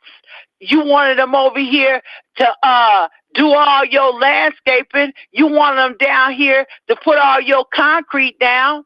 You want them down here to do every type of job it is, because you going to pay black people to do that work, and ain't nobody black going back in a field picking nothing. Do you understand that? What they ought to do is sit down and stay at home. Let all their food rot out there in the fields and show them something.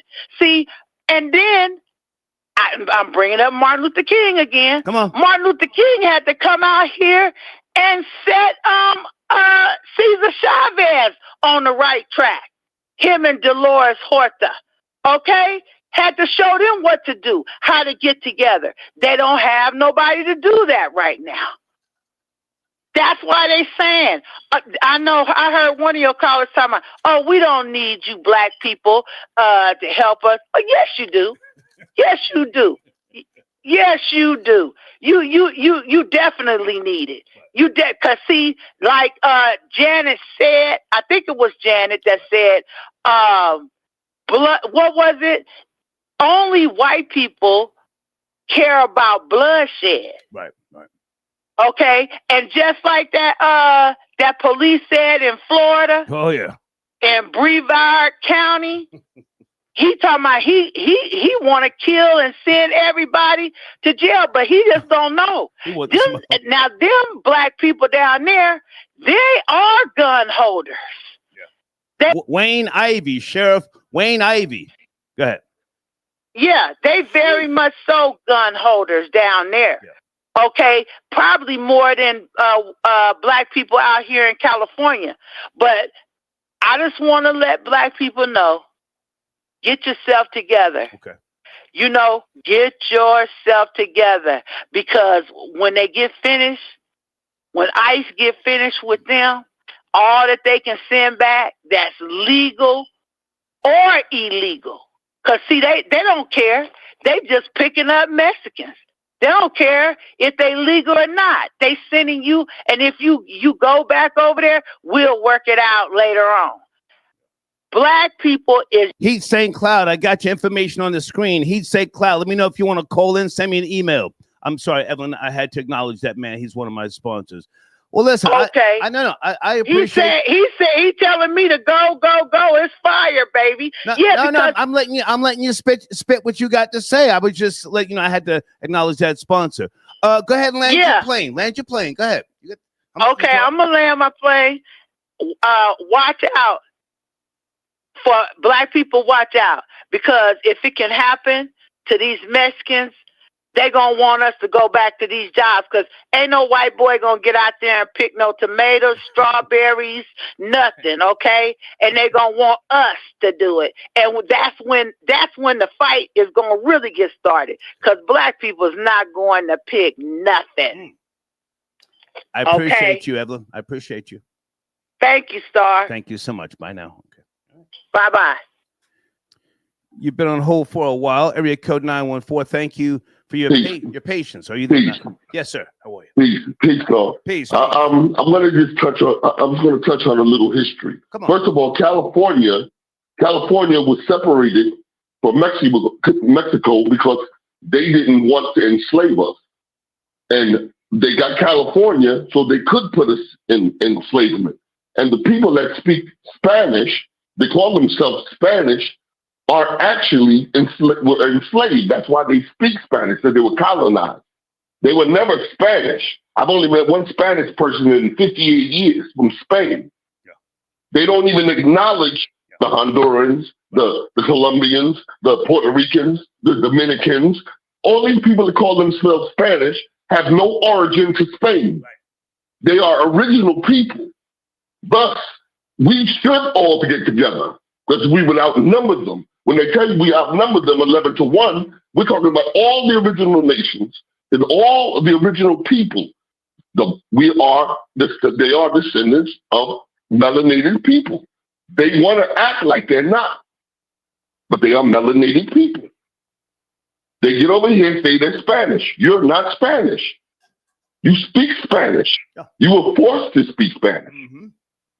You didn't go. I've made that clear over the years, sir, and I'm glad that you are also emphasizing that because, you know, people do get lost in terms of their history, and here in America, where, you know, history is not is accepted as it should be, if you ask me. But, you know, hey, it's a different day and time. Who am I to say? Okay. Go ahead. No. That's in the lessons. The devil wants to keep us separated so that we will not think that we're all the same people. He wants to keep us divided because as long as the white devil or the black devil, sir, which devil?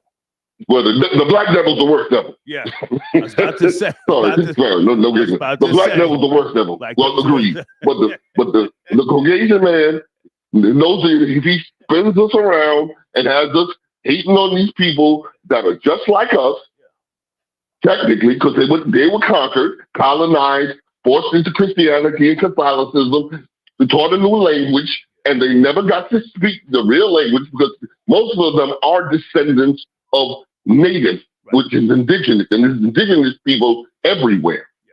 Everywhere in the world is indigenous people. We speak two languages, Spanish and English. None of us are English. I'm not British. I'm born in America. I don't know any of my ancestry. I don't know anybody from Africa, but I've been brainwashed and call myself African American. But the thing that I'm saying is, they're not black, but they're not white. They're white. They're not. Can I jump in, sir? Now don't forget New Eurekan. There's a New Eurekan, which is a derivative of Spanish. That's really broken and anyway, I just wanted to put that on the table. Okay, so are you? Okay, I just want to add something, right? 58 years ago, when I was, 50 years ago, when I had a Puerto Rican kid in the neighborhood, he was black. He was not talking about he was Spanish.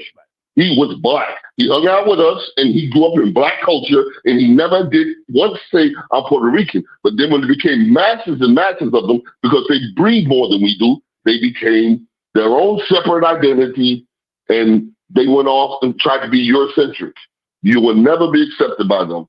You're not white, Anglo-Saxon, Protestant. You're not of their lineage. They don't have anything for you. And I want to just touch on the cancer thing because I'm a cancer survivor. Okay. I survived cancer 3 times. Okay, wow. And I want to speak out on it. I had it in my hip of all places. It's called sarcoma, and I had to have my right leg removed. I had it in colon and had to have a piece of that removed. Oh, wow. And I had it in my lung and I had to have a piece removed. I want to reach out and tell people, you must get mammograms and you must get a thing called a PET scan. A PET scan is going to cost you about $20,000 if you don't have any insurance. And that's why a lot of people don't find out until it's too late that they have cancer.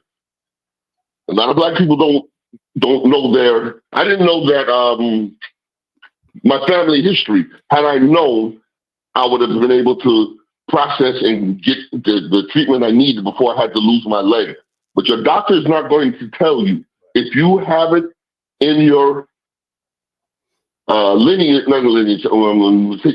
if I can jump in for a second, because we did a really good research show on cancer and people who take care of their loved ones and family members and so on and so forth. Yeah, yes. I was just asking last week, why isn't there mandatory cancer testing in America? And there's not. No state has mandatory cancer testing, but the word I think you're looking for is hereditary. Yes, hereditary. Yes, hereditary genetics. Yeah. The reason is because there's no money in the cure. Right. There's no money in the cure. Right. The money is to keep you sick. Right. As long as they keep you sick. I was on 19 medications when I was hospitalized for 4 years until I could get my independence and go back into society. Wow. and now I'm on one. With all due respect, sir. Not on my own. I take one medication. Yes, sir. With all due respect, you're cheating death. You're cheating death. Actual fact. Actual fact. Every day. But you have to exercise, eat right, stay out of the supermarket, because there's nothing in the supermarket that's good for you. Every single aisle is designed to keep you sick. Yeah. There's only 1 or 2 organic aisles in the supermarket. The rest is designed to keep you sick, because insurance companies make money off of you being sick. That's a fact, yeah. But Amanda Lewis said that she was afraid to take any radiation treatment as far as CAT scans. You have to take, if you're a woman of, say, like a childbearing age, you have to get a mammogram. You have to get these tests, because even though you're going to get infected with the radiation, you will get early detection, earlier chance of survival. Yeah. Like had I not and I'm gonna step out at this because I'm getting clowned in the chat, but I'm going to say, sir, stop looking in the chat. Stop looking. I know. All right. Don't look in there. So if you ain't about that chat life, all right. All right. The one thing I want to say is this. All right, I took care of people for 30 years. I worked as a nursing assistant and ER tech, whatever. Don't ever think it can't be you or your family member next in a wheelchair. Yeah. That's all I can tell you. Yeah. We laugh at these people that get sick and die from cancer. No, sir. I don't laugh at nobody. Listen, cancer. No, but people don't realize that. The people in my family that got cancer, it humbled me, and I took care. Never thought I would get cancer. I took care of them. Never thought I would get cancer. A better person. I appreciate the call, sir. Thank you. Peace, God. Peace. Yes, sir. Okay. Niggas out here cheating death. Area code 516. Good morning. Latinos crying out for solidarity from the Black community. Are you there? 516. Hello? Hey there. Good evening. Hello? Hey, hello. How are you, baby? Hello? Okay, baby, I want you to go back to what you're doing, okay? You're smoking Sherm stick. Okay, you're doing too much. Good night. Bye-bye. Bye-bye, baby. Area code 646. Good morning. Latinos good morning, Star. crying out for solidarity from the Black community. Yes. Good morning. Destroyer of false prophets. Hey, Respect, what's sir. up, man? Good to hear from you, man. Yes. Wow, what a topic. See, that whoever started crying on TV asking blacks for help, they're the ones that got to get deported first. They got to go. Bye, se van, bye.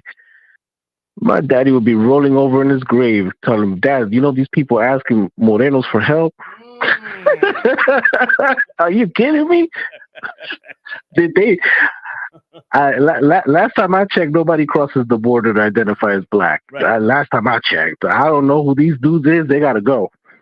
They gotta go. Females too, crying. I played a video earlier. You got some type of Chicano girl. She's crying for help. Right. Yeah, that's that NGO money. They gotta go. That's that NGO. That's that George Soros. That's that propaganda. That's the real propaganda. That's the real propaganda. Are these people not Catholic? Do they not go to church? Don't they see the murals in church? The devil's black. What's wrong with them? It's a fact. What's wrong with them? Seriously. It's ridiculous. That's like me as a Dominican asking a Haitian when I'm hungry, can you feed me? Please. Come on. I'm going there tonight because the truth must be spoken, sir, and I appreciate you giving me the platform. Come on, man. What is this? Listen, my dad used to always say, if you see a white person with a black person, somebody owes somebody money. That's it. That's the only reason why they're together. Wow. That's it. Wow. And he ain't never lied. Okay. He ain't never lied. Out here in New York, that's why all you see is, these white liberals See, we learned, we observed. See, when the whole like what they called it, when the whole thing happened with George Floyd here in New York, a lot of people were out in the streets because, like you said earlier, you know, it was I think one of the gentlemen said cabin fever, and there's one thing we took advantage of that summer was all them taxis, all the TLC cars. Man, we got our insurance money from them because of the riots, quote unquote. Yeah, this is not the same thing. It's not the same thing. This is Trump has won. You know, when anybody that asks for the black people to help, you know, you've lost. You got to go. You've lost. Okay. You've lost. You've lost, and that's the thing. There's like somebody said earlier. Listen, in the East Coast, sit this one out. Sit this one out. Don't come. I think Kamala Harris said it best when she went to South America and told them, "Hey guys, don't come." Yeah, they don't need to come here, and this is why. Okay. I appreciate the call, man. Appreciate the call. Oh, thank you, sir. Thank you. Okay. All right. Hey, 216. Good morning. Are you there? 216. Yeah, I'm good. What's going on? Yes, sir. How are you? What's up, sir, man? What's going on with you? First and foremost, RIP to Amanda Lewis. That was 40. Ananda, not Amanda, sir. Ananda. Ananda. I know too many Amandas. My apologies. Okay. Yeah, growing up as a kid watching TV, I seen it. Hey, man, I had a big old crush on her, man. I wasn't aware that she was going through the cancer situation. Wasn't paying much attention. Rest in peace to her and her family. Now, when it comes to these Hispanics and Mexicans and all that, I keep listening to everybody speak on it, but I'm not hearing people speak on the bigger issue. Why aren't these corporations and the people who are doing these hiring and bringing them here not being prosecuted and being brought up on RICO charges, operating criminal enterprises? Because they're bringing them over here illegally, hiring them, undermining the American worker for wages. And when they do get deported, they just come right back. They got to be funded. They ain't got no money to just keep coming back and forth. Somebody's paying for this. Is it these corporations? Who? That's not being spoke about. What are your thoughts, sir? What do you think? What do you think? Oh, we already know, man. You got to follow the money. Okay. I don't know nobody from a third world country that can just get up and walk thousands of miles.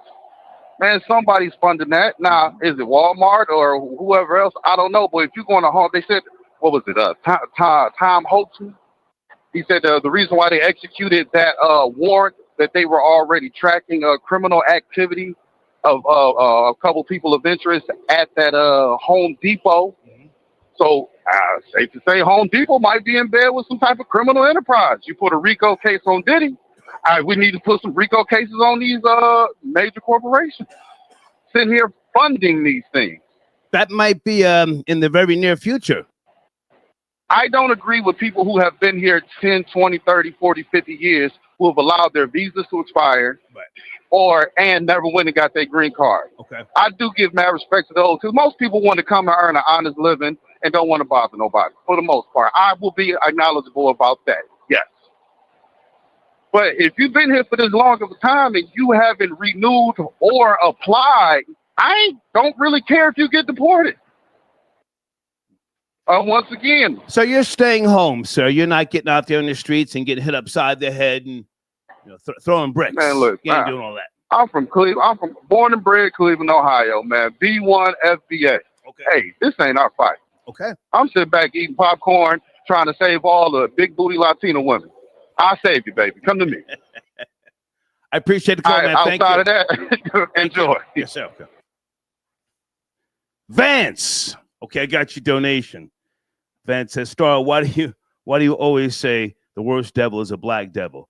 Sir, how old are you? You've got to be young. Hang on a second. Where's my book at? I have books all around my goddamn desk. Sir, this man said it right here. The messenger to the black man. This is a reference book for me. It's a source. He said it, sir. Never mind me. He said the worst devil's a black devil. Can I get an amen in the live chat, huh? The messenger to the black man. I believe him. All praise is due to Allah for the Honorable Elijah Muhammad. Christopher, I got your donation. So are you calling in? If not, I thank you just the same. Let me bring in area code 617. Good morning. Good morning. Are you there? We're talking about Latinos crying for help and solidarity. Hello? Yes, sir. Yeah, you talking about Latinos supporting Trump? Well, the topic is they're crying out for solidarity. I mean, are you a Latino for Trump? Where do you want to start?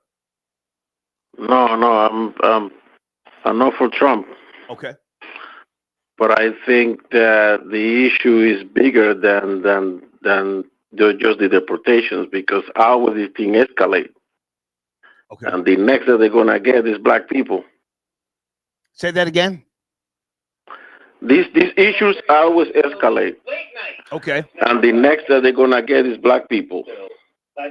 Can you turn down the Telemundo in the back, sir? I hear the television. Or something. Yeah, that's what happens sometimes. You know, they get one group and then they escalate to another group and to another group and to another group.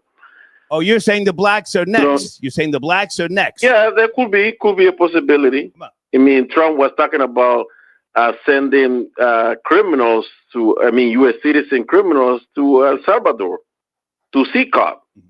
So, you know, the idea is that they got to stop. I mean, if the person doesn't have an immigration status, it's fine. You know, you don't have an immigration status, you should be deported. But when you start violating the laws for those who are pending cases of asylum and pressuring the judges to dismiss these cases so they could be deported, and even deported, arresting people with permanent green cards and U.S. citizens that they are Latino descent, then the next one is going to be black people. That's what happens. That's what always happens. We've seen it, in other countries, so that can happen here. Do you want that to happen? And do you want that to happen? No, that could happen here. It's a possibility. Always is a possibility.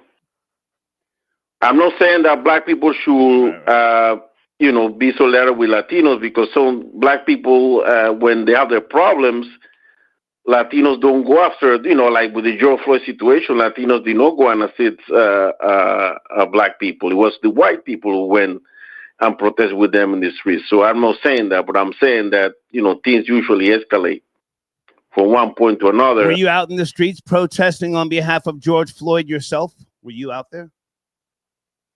No, I didn't go outside, but I was. Me neither. George Floyd was a crackhead. I didn't go.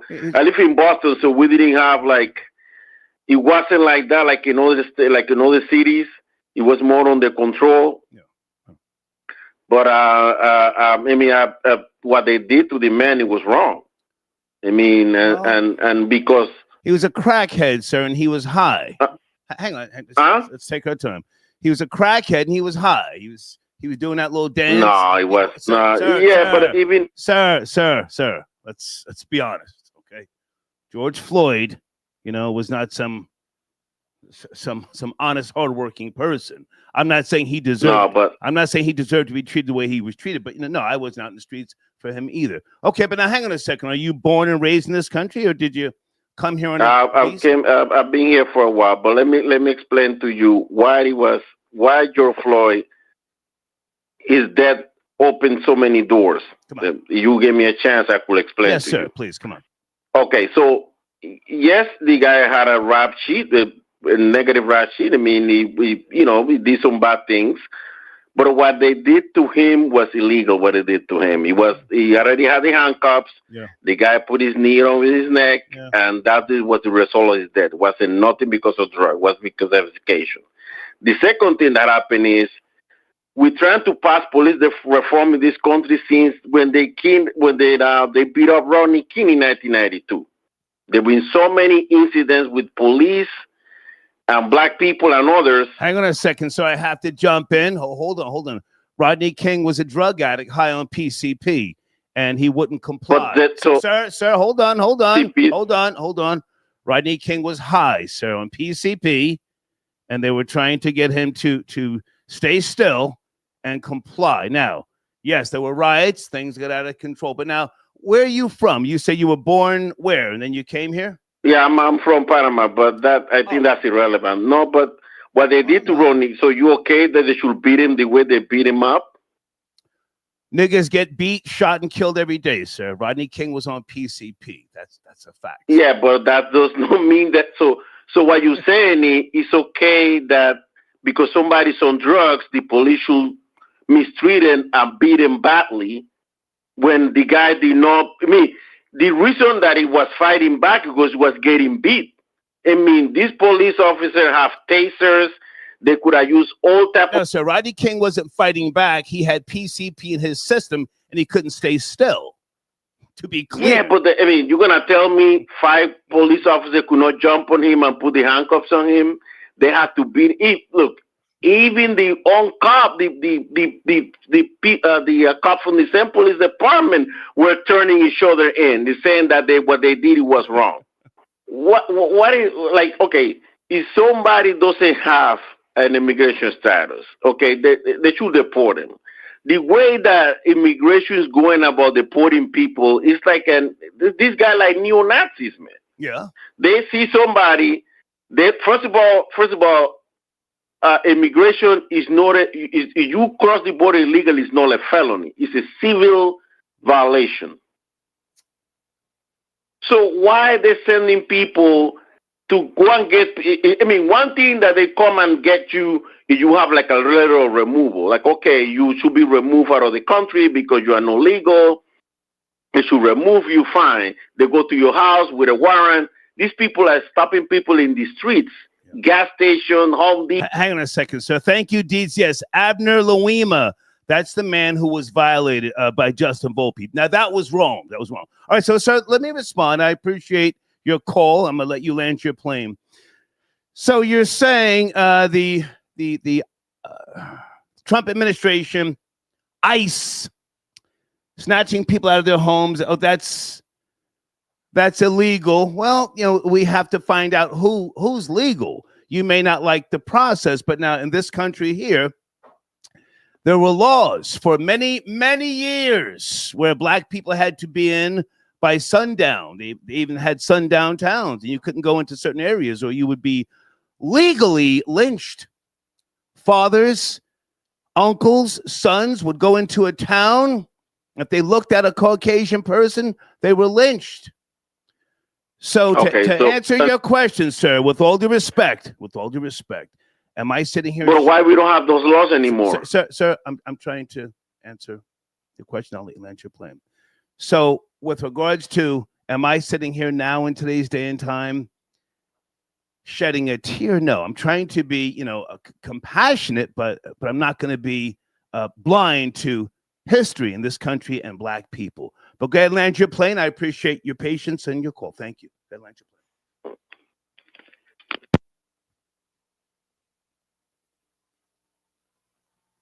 He hung up.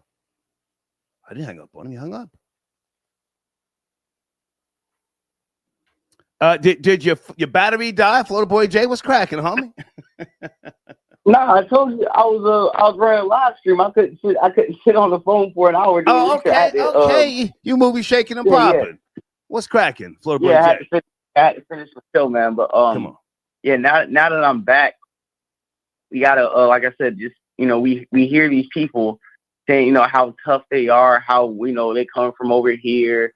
They've been fighting, they hustling, and they scared to get their doors kicked in, like you say, get the dog kicked. Grandma, took it out by our wig and they dragged by their feet out to the ICE trucks. It's time to go.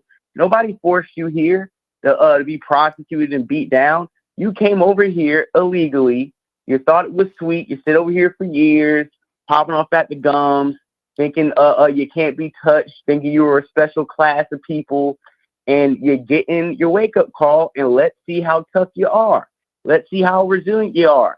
Let's see who has to get sacrificed for your people to stay in America. I don't want to hear about what my sheriff did here in Florida. I don't want to hear about Jose. The kids don't get to see him after graduation. We don't care. Go hustle those cantaloupes back home.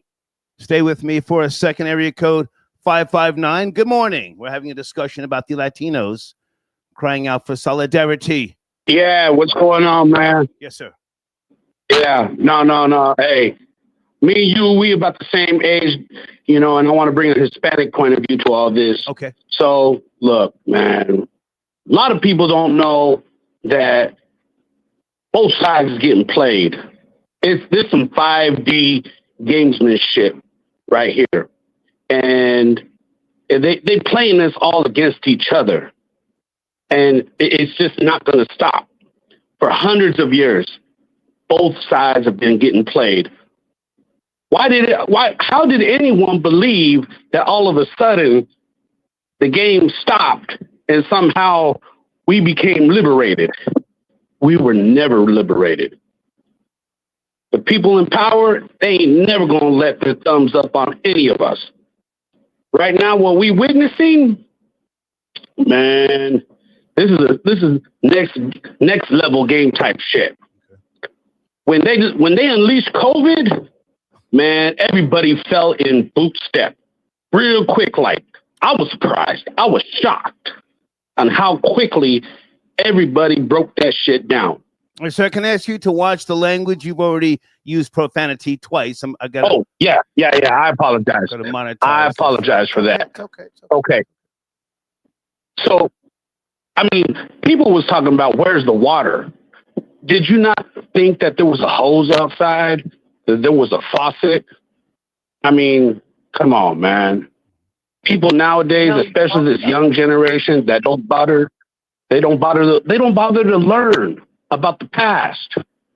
People that don't understand the past are doomed to repeat it over and over again. You think if I can jump in, a left side and there's a right side? If I can jump in, I'm sorry. If I can jump in, you say you're from my from my generation. I'm 61. How old are you? 53. Okay. So we roughly about the same. You got me on a couple little years. Okay. So now you're from the New York tri-state? From the New York tri-state? No, I'm out here in Cali. I'm out here in Fresno. Okay. And, you know, I was born and raised down San Diego. Okay. You know, I lived that life. You know, I know about running with, you know, the gangs. I know about living in the hood. I also know what it's like to be past all that and do what I need to do in order to support and take care of my family. Okay, my family has been here for generations before there was a United States, before, you know, Mexico was a country. You know, I go back to the natives, okay? But you have to understand, you know, the people with the money, the people with the power to make those decisions, those are the ones that are calling all the shots. Everybody that's out in the streets that's doing that stuff, you think they out there because of their own voices? Man, that's all being orchestrated. Just like, you know, the other brother that was on the line earlier, he hit on that. People wasn't coming from all these Latin America countries because there was opportunity. That was orchestrated. That was orchestrated by higher ups that had a vested interest in doing that. Whether it's the left side at that time that wanted to bring people over for their own selfish gain, or whether it's the other side to instigate the matter. When they got held up at the border, now you and I can talk privately afterwards, and I'll tell you a little bit more about my own self. Well, let me jump in right there, sir, because I'm not the biggest supporter of this fictitious black and brown coalition. I say that with all due respect. You're saying we, and I don't know what your tax bracket is to be respectful. So I don't necessarily. Hang on, sir. If I can speak, I'll let you speak. Yeah, go ahead. I don't necessarily know if we are on the same page, but I'm letting you speak. Florida Boy Jay, do you want to address this man? He's giving us a Latin perspective, and I appreciate that. Florida Boy Jay.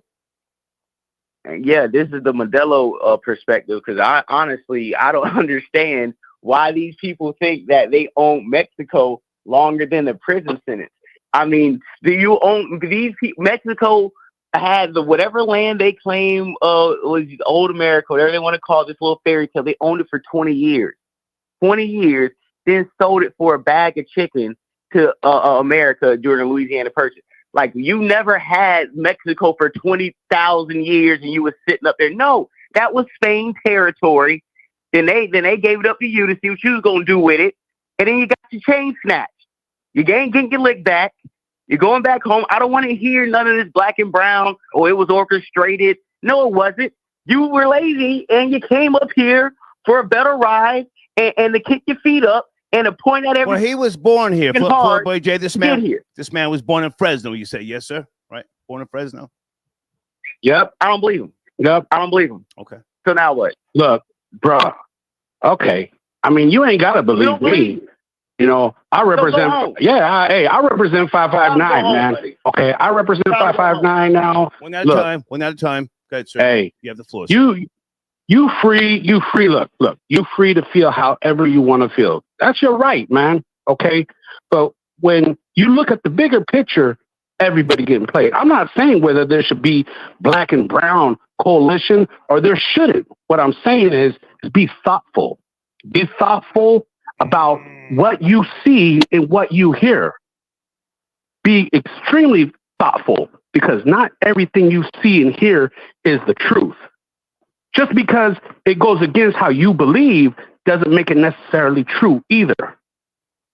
People have been getting played for a long time. Even when all these different countries were swapping hands and trading hands, the people of the lower classes, we didn't have no say. It was always the people with money, the people in control of the power that were buying, swapping, and selling and trading.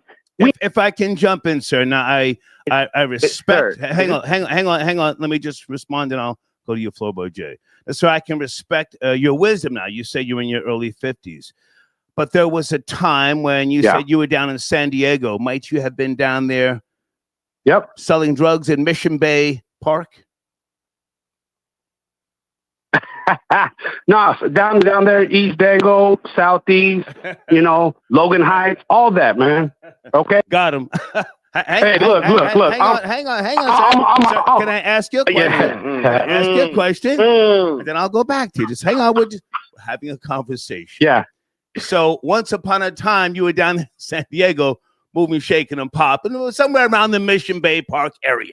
I don't know. And when you went to jail, because you said you was in those streets, right? Yep. Okay. Yep. Those jails were separated. And Chicanos, from what I remember, I've never been to prison in the state of California, but from what I remember, those jails, the Chicanos, Mexicans, were not even allowed to share a cell with the black person, right? That's real. So, with that being said, that's still the same. Oh, okay, there you go. So we're older men now, and we're men of knowledge and wisdom, and I so appreciate you calling in. Let me thank you right now for this call. But we're dealing with the younger generation that are out there in those streets protesting, and they don't have the knowledge that you and I have, the history. They want what they want now, and they feel entitled, if you will. And they want to, why ain't you helping us? But I want you to land your plane, speak freely. I just had to, just throw a little something at you to see if you, would keep it real. Florida Boy Jay, do you want to chime in? But this man will speak last. Florida Boy Jay. Yeah, man, this is a bunch of burrito babble, to be honest. I never thought I would hear. Don't disrespect the man. Don't disrespect him. He's being polite. We sit here and let this man get on the line. He went to jail. We didn't see him with the blacks. We didn't see him. We don't hear about him trying to create unity. I don't want to hear people's tone change now that the American gun is pointed at you, and it is shine time. Stop coming online. We should all hold hands. Everybody's getting tricked. It was a conspiracy. We don't want to hear no more Hispanic hotel narrative. Okay, Florida Boy Jay, let this man land his plane again. So I thank you for your perspective. You have the floor. Go ahead. Yeah, look, again, with age comes wisdom. Yes. Okay. Yes. After a few more decades, he's gonna be able to see much clearer how things are manipulated. Okay. The only reason why I got my head out of my rear is because I got tired of doing the time. Okay. I was up there in Corcoran when they was having them gladiator fights back in the 90s, when they was actively pitting, people in the shoe programs, North against South, Black against, I was there. All that stuff that the FBI investigated, I was there. I participated because I didn't have an option. Okay. I ran with them kind of crews. Okay. I didn't have that option. Everything we do is manipulated. You get into the neighborhood at the street level, and it's cool. Early on, when you with your boys, you think you and your boys are calling shots, that you dictate what happens in your neighborhood for a piece of area that don't even belong to us. Okay? I heard the Chicanos would rather go to the hole than to sleep in a cell with a black guy. Send me to the hole, right? Yeah. Yeah. Yeah.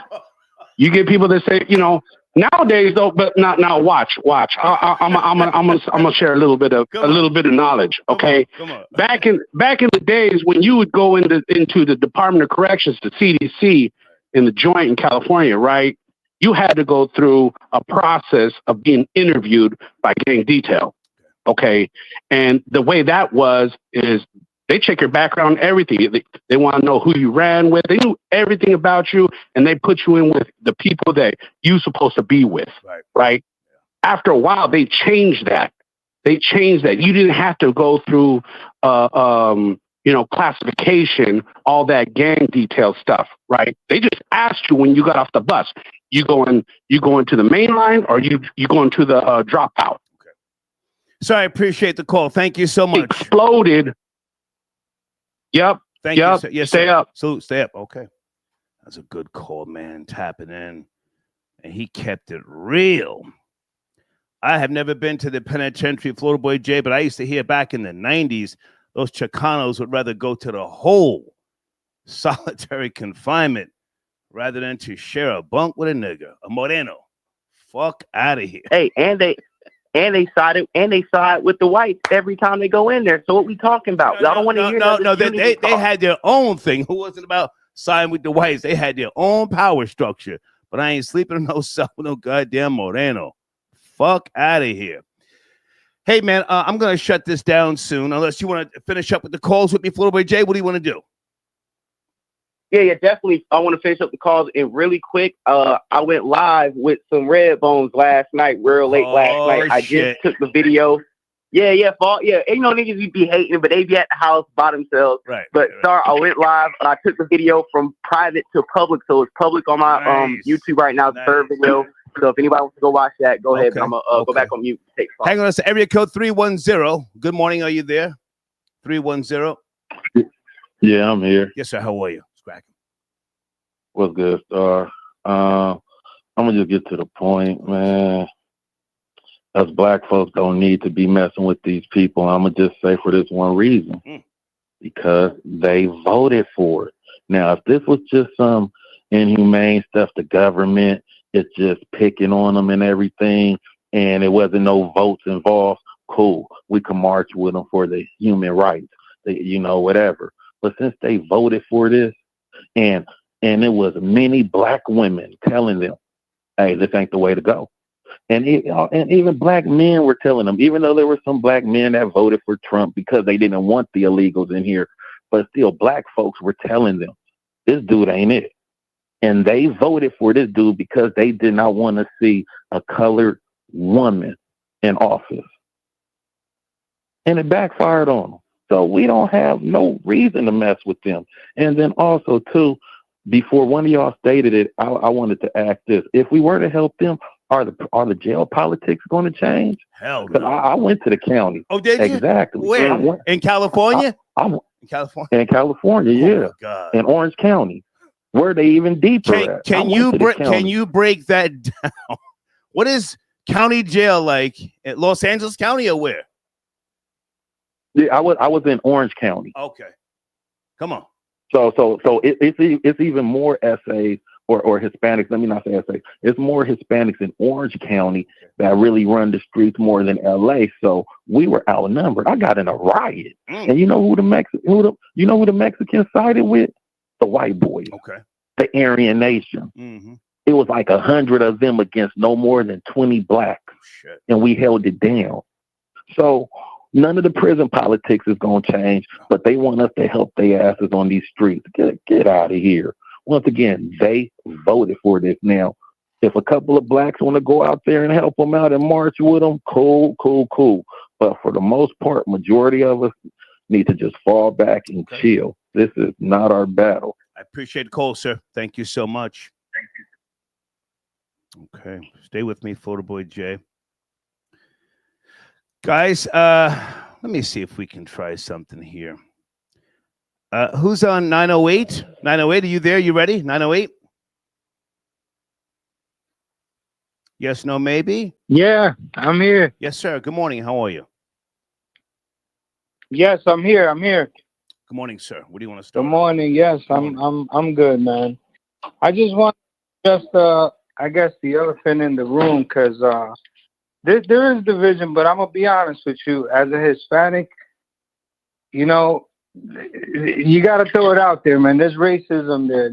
Hispanics are a little bit racist. I really wouldn't help out in this situation at all. As a black person, I can't even relate. It does nothing for anybody. The Hispanics got to sit and they got to eat this one by themselves. The immigrants, and I'm Hispanic myself, the new immigrants are very, very disrespectful. It's just a different breed now. Yeah. Like, my parents actually came here and did it the right way. I was born in my country, but I'm a citizen now. I'm an American. Where's your country? Where's your country? Yeah, sir? I'm with the majority. Where's your country? Where's your homeland? El Salvador. El Salvador. Whew, that goddamn Supermax prison is crazy. That Supermax prison, you know what I'm talking about? Yeah, I mean, we cleaned it up. There's going to be civil war. Right. Bukele is our president. I mean, there is going to be some civil war. You know, some division here in this country is going to come out that way. But, you know, I don't hate anybody. But like I said, I wouldn't help out the Hispanics because we deserve this. We coming over here and being disrespectful. I dealt with a lot in these last few years. A different breed of Hispanics coming to this country now. It's different now. Wow. They got to go. Photo Boy Jay, do you want to respond, or we let this man land his plane? FBJ.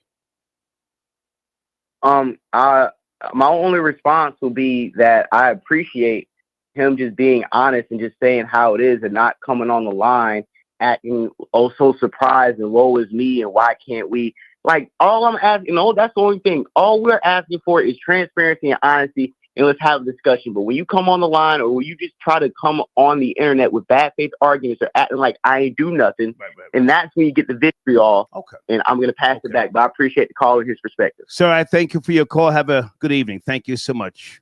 Thank you.